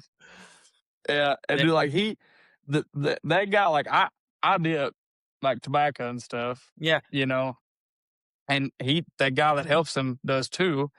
And like I had a can in my pocket and I always keep it in my front pocket. And he was like asking me, he's like, "Hey, I forgot mine at the house." He's an older dude. He's like, "Hey, I left mine in my truck." He's like, "You care if I bum a dip?" I'm like, "Man, I'm fresh out." I was like, I don't know what to tell you. He was like, and he told me straight up, he's like, "I see the can in your pocket." And I was like, "Nah, man." I was like, that ain't dip. That's I was jerky like, chew. Yeah, I was like, I'm fresh out, man. I was like, I don't know what to tell you, And he's sitting there like holding this shit pipe in his hand with no gloves on. I'm like, you ain't getting shit. Oh dude. man, I'd have just been like, "Here it is. You can have it." Yeah. I'll go get another. Let me take one for the road. Yeah, I'll put it in your lip. Hold on. Yeah, dude, like that. Really good guy, like really good guy. Oh yeah. But like even the guy that like owns the pump truck, he like wears gloves, like doesn't want to get it on him. The other guy just don't give a shit. He Oh just yeah. Dude, when I worked in sewer systems, like I said, we'd take the back trucks and we'd have to go to the treatment plant and dump in this big dump station. And there was this old guy, big old beard, exactly what you were saying. Never wore gloves because he'd have to wear them all day, every day. He just said, "Fuck it, I'm healthy, whatever." And we would dump those back trucks, and he'd sit there after we walked by, and he'd grab this old shitty rake, and he'd start sifting and digging through all the stuff that we just dumped out because he'd find rings and coins and shit. Ugh. Yeah, dude. yeah, I know what you. I will say you find some pretty good stuff in the trash, which the trash is not near as nasty as the old septic system, but you find Oh some yeah. pretty good stuff in the trash. I'll Mm-hmm. say that. Like I know, I found like older women will like buy new purses and stuff, and they'll just throw their old ones out. Man, I Mm-hmm. found so much money in the trash; it's ridiculous. No kidding. Yeah, like a woman will throw her purse away or something like that, and like I'll just if I see a purse, I always look through it. I'm Yeah. probably not supposed to, but like I always like look through it. Yeah. And dude, I'll find like a $20 bill, $10, whatever. I'll just fold it Perfect. up, put it in my pocket. Absolutely. But oh yeah, actually, speaking of rings and stuff, this is gonna sound redneck. My dad, whenever he married my mom, long time Uh-oh. ago, he was skinnier, and whenever they got married, he got his a gold wedding band, and Mhm. then whenever after they got married, he got a little bit chunkier That happens. afterwards, and he couldn't fit his wedding band anymore. So my mom started wearing it on her thumb. Well, like I forgot how long it was. Dad told me a while back, but I can't remember. But like for like a month or two later, he was picking up a dumpster like up in town, and in the bottom of the dumpster, he seen a gold wedding band, and like it was like a 14-karat gold wedding band, and it fit him, and that's the one that he wears to this day. Yeah, Yeah, that's like neat. Perfect. he took it home, cleaned it off, washed it, made sure everything was good on it. That's the one he wears to this day, though. No kidding. Yeah, it's pretty cool actually. My mom still wears his old one on her thumb. That's cool. Yeah. That's awesome. Yeah, the Quickly, stuff you because find. I never asked you. How old are you, Jace? 25. I'll be 26 this year. Whoa. Jesus. Yeah. Good How old on are you. y'all? 37. Damn. Yeah, No, right. I'm 34. Really? Really? I thought you were closer to me. No, I'm 34. You thought we were younger? I thought y'all was younger. I thought y'all was like early 30s. Thank you. That's good. Yeah, that's good. Hey, Great. by the way, thank you for telling me to do that on Sunday at Redding. That was cool. I enjoyed that photo. Me? No, Elliot. So I cleaned Sunday in the last Target. He goes, take a photo, because we had this funny photo from BTB the first year we shot it together. Elliot's like this, and I'm like this on this As elk gay that we as we shot. can make it.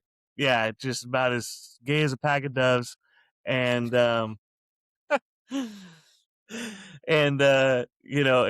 like, hey, do the thing, and I was like, so I got up there and I made a silly face. It was funny. I enjoy it. It's a little memento that I get to enjoy. But speaking of photos of Jace, though, Jace is the cover photo of our Redding video that's popping off on YouTube. Yeah, I've seen that. That was cool. Yeah, I was like it's scrolling through perfect, too. YouTube and seen it, and I was like, whoa, that's my face. He's coming down. I know exactly what that's from. He's coming down and he goes, fuck, that went off so fast. Yeah. Dude. It did, too. Didn't even get to the dot. It hit right behind the pin. I was like, ah, damn it. As soon as I shot it, I was like, whatever. Oh, man. That was hilarious. That was awesome. I can't wait till next year, because we'll have it way more set up way better, and then we'll I definitely want to get Darren as long as he's available, obviously. And hopefully you, if you're available, but obviously not going to Hopefully take. you're shooting. Yeah, hopefully you're shooting, exactly. So, like I told him before you logged on, Elliot, I was like, well, hopefully you win it outright, and you can just come and commentate it with me, and Yeah. you don't have to do anything. Yeah, that'd be nice. I would say that. If I am commentating, I got to do a shoot off. I'll just be mic'd up there. Get what everybody's saying that up would there. be badass, That actually. would be badass. Yeah, Yeah, people would love that. that would be cool. That would be cool, and we could make that happen easily. Yeah. I know Darren's going to be out there next year, too. Me and him's done talked about it. We're partners again next year. Awesome. Good. Yeah. Awesome. Well, I only got a few more listener questions for you, and I'll double check so I don't miss any of you guys. But they're a little bit more technical. In a tournament, how do you stay focused and not allow the outcome of the target to outweigh the shot process? And basically, because I had to kind of root out this question with this listener, and I think it's a great question. Basically, hey, we all struggle from target panic, and if we're not, we're just, Lying to ourselves. lying about it. We all struggle with it one way or the other. In a tournament situation, how are you making sure that you don't allow the outcome of that target being a 22 to you make sure you follow your shot process? What are the things that you do that help you stay focused and make sure that you shoot that target executing your process? Because like I know, but most people probably don't know, you shoot a no click hinge. So that does give you a little bit of leeway in the sense that you have to execute the process. But like, just what do you do to stay focused and not allow yourself to fall into, oh, this needs to get in the middle, go, go, go, go, go, and then end up making a bad shot? Like whenever I'm at a tournament, like I try to like just not overthink any given target. Like I try to just walk up to the target like it's the same one as the last one. Whenever I get my shot process and stuff, like my pin will float. I float from the bottom, so as soon as I get up to the dot, I just start pulling and start I don't rotate, like I just relax my hand.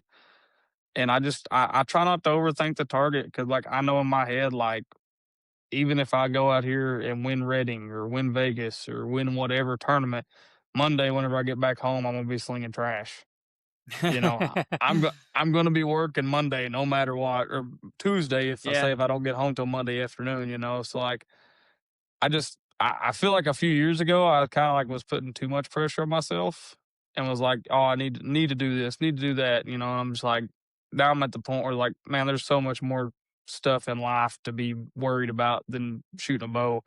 Like I try to have fun with it no matter what. Like, and if I do miss one, so be it. I just try to. It's can't change it. It's in the past. So Yeah. That's good. I like that. Yeah. It's just archery. That's what me and Darren say. Just archery. Yep. I mean, truly, there shouldn't be any target that you step up to that's like, wow, I've never shot this distance before and not hit it or something to that effect. I mean, that's that's not a thing, I don't think, for anybody. And I will say that the moose until last year, I'd step up to it. I'd be like, I have not hit this target yet. I want to.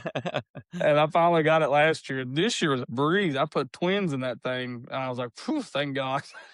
Hell yeah. Yeah, like that's what I was thinking when you were saying that. I was like, I'm here. Like I got this is the one thing, and like you work yourself up into and I struggled with it even this year on the elk herd, but I came down and I put it in the middle, and it looked exactly how I wanted it to, so I made a good shot on it both times. But no, like that feeling is like that, oh, I need to do this. It's like it's just like any other target. The only thing that's different is what's going on up here. So I like that. That's a good point. Yeah. I feel like a lot of times too, like if you like do overthink a target, that's whenever you kind of like lock up on it. Yep. Like you'll be sitting there aiming and nothing's happening.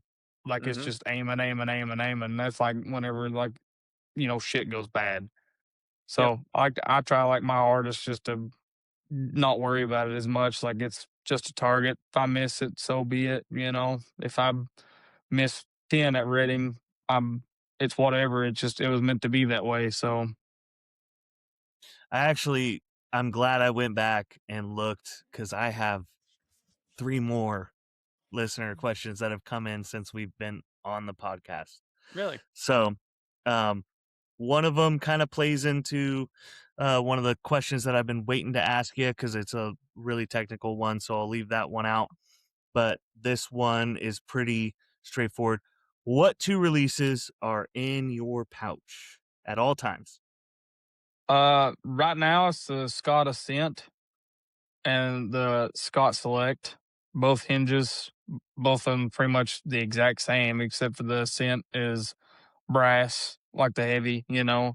and you can't adjust it's got this, hard fingers. You can't adjust them. And Yep. the Select is the aluminum version of the Ascent with an adjustable third and fourth finger option. Oh, But okay. those two stay in there constantly. And then I guess I do have like a really old school Scott that I have the moon flipped upside down on that you can it won't go off. You can draw a bow back if you want to.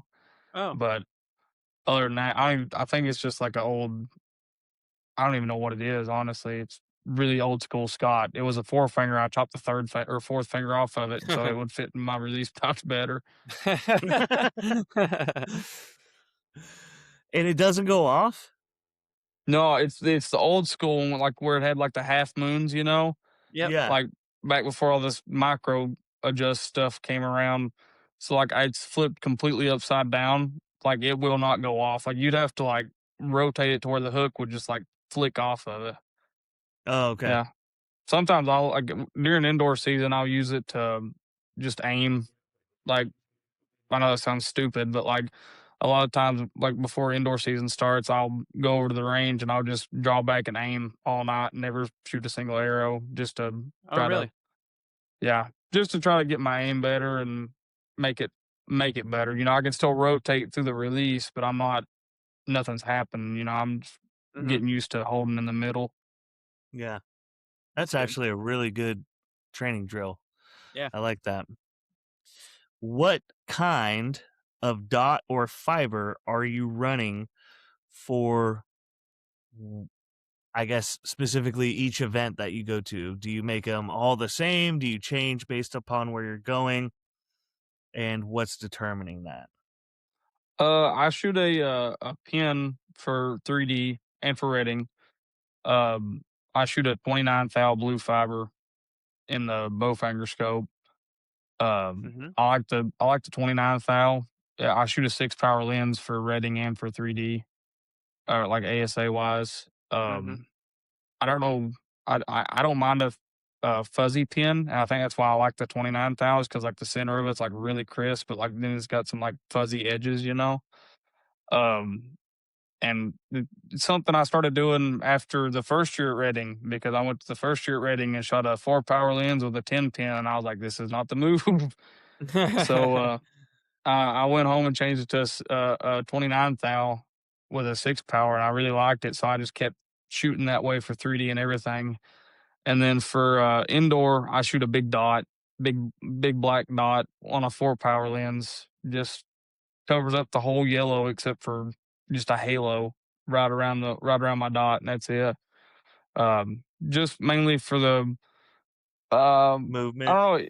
Yeah, just the movement, kind of. I don't have. This gonna make me sound like a douche, but I don't have a lot of movement, like Uh, hardly at all. Um, Maybe a little Right. jitter, just like a shade. Like if I shoot a pin for indoors, like my pin will like jitter in the X. But Damn. like I just feel like the dot relaxes me more. Like I'm not trying to aim as hard. I'm not over aiming on nothing. It's just Mhm. everything's sitting in the middle. I know it's gonna hit the middle. Hmm. Yeah, I I tried the gotta try big that. dot. I tried the big dot, and that basically the same way where, because one of our local guys, top tier senior pro, uh, Mark Rubio, he shoots a big dot like that covers and just you have a halo of yellow, and it actually did the opposite for me, where it made me over aim. Now I'm trying to keep it inside of that yellow, and it's just funny how, different cake for Whatever it different takes to make people. you calm. Mm-hmm. Yeah, you just gotta Yeah. find whatever it takes to make you calm, man. Like it's different things work for different people. A lot of people like to see their pin sitting in a 10 ring to make sure it's in the middle. Hmm. I can shoot an indoor round like that, but I just feel like by the end of it, I'm like mentally exhausted because I'm Yep. like trying to hold it in the middle the whole time, and I'm like, ugh. Mhm. But like Yep. my shot style and stuff like is like pretty relaxed. I kind of have a static pull. It's not really like I'm not ripping the limbs off the bow, but I'm just kind of holding it and pulling, gradually, and then just let my hand relax, and go off. So I think that's why the dot helps me to just relax in the middle. Yeah. No, I when I shoot a hinge, I shoot it the same way. Just let your hand relax while you keep that static pressure back there. Let that sucker roll over, break that Yeah. shot. So moving into my more technical questions to close it out on, a very detailed note, I'd say. How do you fine tune your stabilization weights and your bar angles? Is there Well, we'll just open with that, and then maybe I have some follow-ups. Uh, I like, which I rely a lot on hold because like I like to hold good, like really Mhm. good, and I have how I do it, and this is gonna sound kind of stupid, I guess, but that release that won't go off, whenever I get a new bow, I will whenever I go over there and mess with my bow or whatever, I will draw back and hold that thing just as long as I can and mess with my weights according to that. Like Okay. if I'm sitting there like because a lot of times, if your shot's faster or slower or whatever, you fix your weights while you're shooting. If your shots are going off fast, but in a tournament you kind of lock up for just a couple more seconds and you don't realize it at home, but in those couple more seconds you start to bobble. That's why I like to do that. I like to just like draw the bow and aim it, as for as long as I can and get it to where it aims the best for the longest. And I just, I pick off my, um, I try to pick like my angles and stuff just for like how I can get the bow to set the longest, the best. Or like I like to put a little side pressure on my bow, so I got my bar kicked out a little bit, or it might be just holding just a touch like on the bottom side of the X. I might kick it up a little bit more in the back or something like that. Hmm. So that kind of leads into a couple of my follow-ups. Like, w- when you're doing this, what do you see that, like, for example, like you said, you're holding a little bit low, you might kick it up. What are the things that you see that you then go, okay, I'm seeing this in my hold, I need to address it this way? Like for like stabilizer wise, Yeah, for getting your bow to hold. yeah. What I like to do is like whenever I am doing that, like trying to hold it in the middle and stuff, like if like whatever movement I see, like I will just tinker with my weights a lot. Like if I get my bar angles where I want them, which I shoot a 10-degree down bar on my front side. I've tried straight out, it just don't work for me. Um, but like whenever I get my bar angles where I want them, like I can really like fine tune like how it holds with the weights, whether it be mass weight on the bow or stabilizer weights. But like I know like you could probably get the bow to hold better if you ran like a 1-to-3 ratio, like lighter on the front and heavier on the back. It's probably not going to dip as much. But if for me, like if I can get to that point where I have like a 1 to 1.5 ratio, which is kind of what I'm at, it kind of like pulls against me a little bit. So Hmm. like it makes it hold a little bit better, not as long, but it makes my shot go off as well too. So like whenever I see that like I'm just sitting there holding and holding, I might add like a couple on the front just to like address the issue of like I need my shot to go off a little bit faster, so I'm gonna make it pull against me a little bit more. That's good. I like Yeah, that. makes sense. So 1 to 1.5 is pretty much like kind of your sweet spot. On the Victra, it is for sure. Like the new bow, I've noticed that bow likes that weight ratio for my shot style. I've tried the heavyweights. You know, Hmm. after Mikey's beat me, I don't know how many times in elimination matches at tournaments, and every time he does, I'm like, maybe I should try 30 ounces on the front. And I go home and I shoot 2 shots, and I'm like, not for me. Uh-huh. So it's for me like a 1 to 1.5 ratio right now is working for me. Like, but a lot set up. I don't like a heavy bow. I like a 10 to 15 on the back. 10 on the Yeah. front, 15 on the back, or 8 on the front, and it's gonna vary from place to place. Some days I go out there and I hold the bow and it just like don't want to hold good because like I'm tired or something. So I might take a couple off the front just to help it hold up in the middle better. But Is there anything that you see that then you say, look, the angle isn't right on the back bar specifically? like with like when after I mess with my weights and stuff. Yeah. So like, for example, when I'm shooting, and I'm trying to tinker with my weights a little bit, I have a kind of a set area for my back bar that I want to keep my weights within this ratio, because then all I'm doing is adding gross weight to the bow, and I run a heavy setup. So if I'm putting gross weight on the bow, I want it in a specific area. And for me, that's on the front. So if I can alleviate some of the front pressure that I am experiencing, I'll move my back bar to accommodate for that, while keeping less weight on the bow, but giving more leverage to that back bar. And so that's Right. kind of how I play with it. I want my bow to hold too, and I want it to park and just sit there and let me execute in the middle. So what I'll do sometimes if I'm not holding well, before I add or take away weight from the back, or even the front, I'll adjust my back bar angle. So basically, is there anything that you see or experience that then leads you to, I need to adjust my back bar angle? And what's that Yeah, look like? yeah, kind of the same way. I try to keep my back bar in about the same spot on like both bows. I only have 2 bows. Um, but like I try to keep it around the same spot, like out far and out like what angle it is up and down. But like there is some days where like I'll go in there and like mess with it all night because like I'm tired from work or something like that. Mm-hmm. And but like most of the time whenever I do move it, it's either like up or down.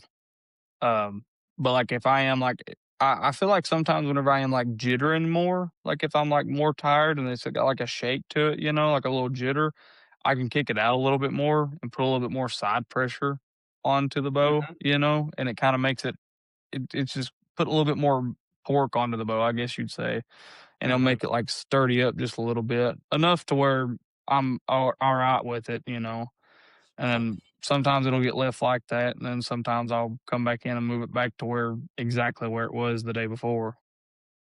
Yeah. Right. Sounds like you Makes need a sense. weight system that moves easier. Dude, I mean, there's going to be something for that soon. you know what I'd like to see that's cool? I would feel like if like a bar system that you could adjust the links on. They Like, have them. what is it? I can't remember who makes it, but it looks like a tripod leg, and you can unlock it and lengthen that bar out and lock it back. Well, I mean, yeah, that would work. Like a telescopic kind of Uh thing. huh.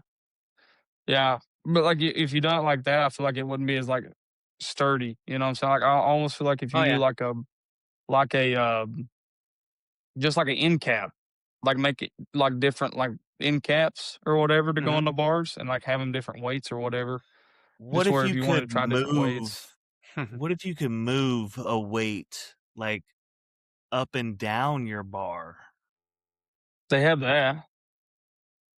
So True Ball has that, don't they? yeah, so True Balls is meant for like vibration dampening, and you find like a sweet spot or whatever, but it's not meant to move easily. If you've ever tried to move one of those, like that rubber bites that carbon, and it's kind of a bitch to move it. Um, so I reached out to AAE last year, and we've got a clamp coming out that weighs 3 ounces, and it's just a quarter turn on a like a thumb screw, and you can basically run that. You can just unlock it, slide it down, tighten it up, and all the way down your bar back and forth. If you want to add a couple ounces of leverage, you just run it forward. If you want to pull some weight, you just pull it back, and you can just stand there, shoot a couple arrows, and mess with it, fine tune it all day long. It's Huh. easy. Yeah. I don't know That'd be when it's cool. coming, but it's yeah.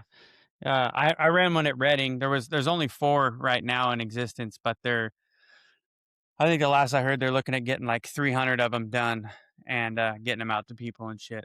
I think it'll be cool.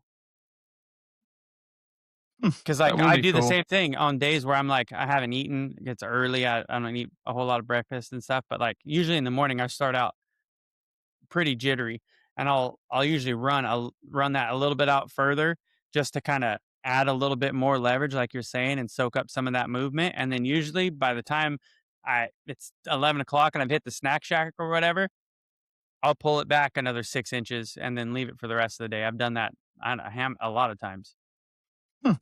That's pretty Yeah. cool. Yeah. Keep an eye out for that. Yeah, it's his little brainchild he came up with. I Yeah. like that. Yeah. Should be cool. Yeah, you I'm- should give me that original one so I can fiddle with it. Whenever I get another one. Like I said, there's only 4 right now. No, the your original one? original. The one I built on the lathe, that thing's butt ugly. You don't want that. And you have a You know, tapered bar, it wouldn't work as good as the new one. whatever. True. That is true. Yeah. This one will Anywho, work on all of it. yep, any bar. It's a pretty slick design, I gotta say. Anywho, Jace, we appreciate you coming on and chatting with us and Yeah, staying man. with us after hours. I don't even want to ask, how late is it where you're at right now? 1:07 a.m. Oh, God, I'm so sorry. Hey, you're good. Hey, You're you're a good. champ. I We appreciate y'all you having so me much. on. Yeah, man. Hell yeah.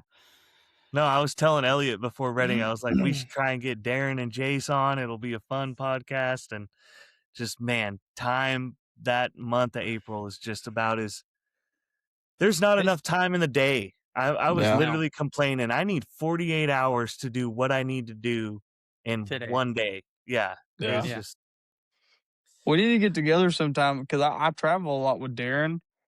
We need to get together sometime because I could take my iPad or whatever wherever to any of the shoots or whatever, and we could all get out on a podcast together. Yeah, dude. We'll absolutely. make that happen next time for sure. We just like a couple days before Redding, we just got like a recorder with all like 4 microphones, 4 headsets, so we can take this mobile. So next year Yeah. we'll that'd be definitely have cool. to do that. Yeah, that'd be fun. We're still figuring out the because we like the visual aspect as well. Yeah. And so we're still figuring that out and how we're going to approach that. Obviously our Redding roundup was not videotaped, but we're going to figure that out. So that way, when we go to like say Redding or BTB, when people come from out of town, we can sit down and just have, kind of cool, fun conversations with people and whatnot. But yeah, no, for sure. We'll schedule something during one of these events that you guys got going up out there in the middle of the cornfields. And Well, yeah, we'll be laying in the bed in the hotel room on our bellies with our feet up. That'd be perfect. Actually, that'd be like the best setting, honestly, for some good conversation. absolutely. That'd be so funny. Absolutely. No, that would be great. We look forward to having you guys back. We really like both of you guys a whole lot. So, and we really hope we get to shoot with you again sooner Yeah. than later. Dude, I hope so. I Just make I your wish way I could- back. It's okay. I wish I could is come the- back 20 out is the there. target. 20 is the target. Dude, Oh, hell, we can move. We tried. I ain't gonna lie to you. Like, we straight up tried. And as soon, like Darren said, as soon as it opened, he got on there and 20 was full. And I was Yep. like, ah. But I was on it That's- pretty quick, but I only took 2 spots. Yeah, that's because my man, I was out of the country. I was like, hey, bud, I told him way in advance. I was like, I'm out of the country. You are going to have to do it this year because I've been Mhm. doing it for us the last 5 years. And I was like, you got to do it this year. And he texted me, and I was 2 hours ahead of time. He texted me right at like, 8:01 Pacific time, and was like, "Up, got 20," and I was like, "Oh, I totally forgot that was today. I'm glad that you remembered." Yeah, Darren's usually the one that registers first for us too, because I'm working, I'm busy or whatever. You know what, Darren's working and busy, but like he's on the archery side of things, and he keeps up with things a lot better than I do. Yeah. But like, Got the yeah, so like Darren will always text me every year and be like, "Hey, I registered. You need to go register." I'm like, "All right, I will." And like perfect. usually it's like right after him, but this year he texts me. It was like couldn't get on 20. I went to 30. And as soon as he texted me that, I went straight to the Safari on my phone or whatever, and I tried to register on 30 full. I called him. I was like, Damn. "I'm going to 35." So we went to No, 35, and just so you're aware, in that circumstance, because he registered and he got on, it goes by timestamp. So you would have had to register on a different target, but all you would have had to do is send an email, just so other people and you're aware. Hey, my partner registered the day of, he got us on 30 or whatever that is. I'm registered on target 70, and can you move me over to 30? And yeah, basically, if he was there in time, you'll be there. So yeah, absolutely. Yeah, I we'll don't know work what something we're out gonna for do next next year. year. Yeah, we'll Absolutely. have to get together next year or something. Try to. I will say I did like 35. I like that starting Hey, I'll stretch. go to 35. That sounds cool. Our last Yeah. target too is a 22 yarder too. Big pumpkin I dot at have 22 yards. Perfect. I've been thinking of something, and I'm going to share it with you guys when we log off in a minute, but I'm really excited about this idea. It's kind of cool, so we'll talk about it afterwards. I'm going to close out. You guys, thanks for listening. Jace, of course, thanks for coming on. We appreciate you hanging out with us Thank so you. late. We appreciate you so much. Thank you, bud. Hey, thank y'all for having me. I appreciate the opportunity, man. No, man, we're Anytime. so happy to have you. I know maybe not everyone knows you or whatever, but we do, and like we appreciate you guys and your whole crew out there. We had a blast shooting with you last year, and like I said earlier, we really look forward to getting back to it. It was a lot of fun. You guys got a great team, a great group of people, and it's just always a good time. Oh yeah, And good luck with the next one, whatever's coming. yeah. Pipe We'll sim be rooting next for you. weekend. Hell yeah. Oh man, you know what we didn't ask them, and we have What? to. Are you going to that bow hunter shoot in Clarksville? Oh yeah, it's like 2 hours Oh from my yeah. house. Oh, you got Awesome. to be there. Y'all gonna be there? Elliot's going to be there. Dude, I don't know if I can swing that. We'll see how the draw results and all that shit goes. But that's like Yeah. right at the heart of my opening deer season, and I kind of don't want to miss it. But I we'll see what happens. I'll send you this picture while you're on here, John. I'll send it to you on Instagram. This is what I got. A set of strings, and a buddy of mine works at the company that works at gas, and like he done this for me. It was funny as crap. This is the set this is the string that he put on my for my exalt that I got. I sent it to you on there. That's what he put on there. That was so funny. I didn't even realize it until like a week or two later. Somebody asked me about it. They like works with them. He's like, "You see your exalt strings?" I was like, "No," and he was like, "Go look at it." Oh man, that's awesome. Put in Yeah, the I will. camera. I want to see. All right, he put on the kit. this is for our viewing listeners. So if you aren't viewing this, you need to go to YouTube and check it out. It's worth the view. Can you see it? Well, there it goes. Now it's started. Yeah, That's awesome. big Subtle. shout out to Blaine Kashesky for doing that for me. Oh, that's funny. That is Yeah. fucking hilarious, dude. Yeah. That is awesome. And I need a set now. I need those shrink wraps ASAP. Dude, Oh, he put them on there. I was like, "I got a surprise for you," and I was like, "Okay, whatever." And then like I got them like 3 weeks ago, and I haven't put them on yet. And while I was at Redding, I was with Aaron, and he was like, "Have you seen your strings?" I was like, "No." Which all the gas guys coolest shit. Eric Griggs, all of them. And Aaron was like, "You should look at him when you get home." I was like, "What did he do?" And he's like, "You should look at him." And as soon as I seen him, I called Blaine and I was like, "Are you serious?" He goes, "What are you talking about?" He was like, "I want you to know I especially put them on your strings for you." And I was like, Oh, that's thanks, awesome. man. Yeah. Oh man, that's a one of a kind string Yeah, right that's there. custom. Yeah, I love it. It's funny as crap. So You That's probably could sell a hilarious. lot of that. In this industry, absolutely. Oh yeah, yeah. for sure. Anyways, thanks for tuning in, you guys. Jace, thanks for hanging out with us. This is Archery After Hours, where the bow rests and the night continues. No, you nailed it.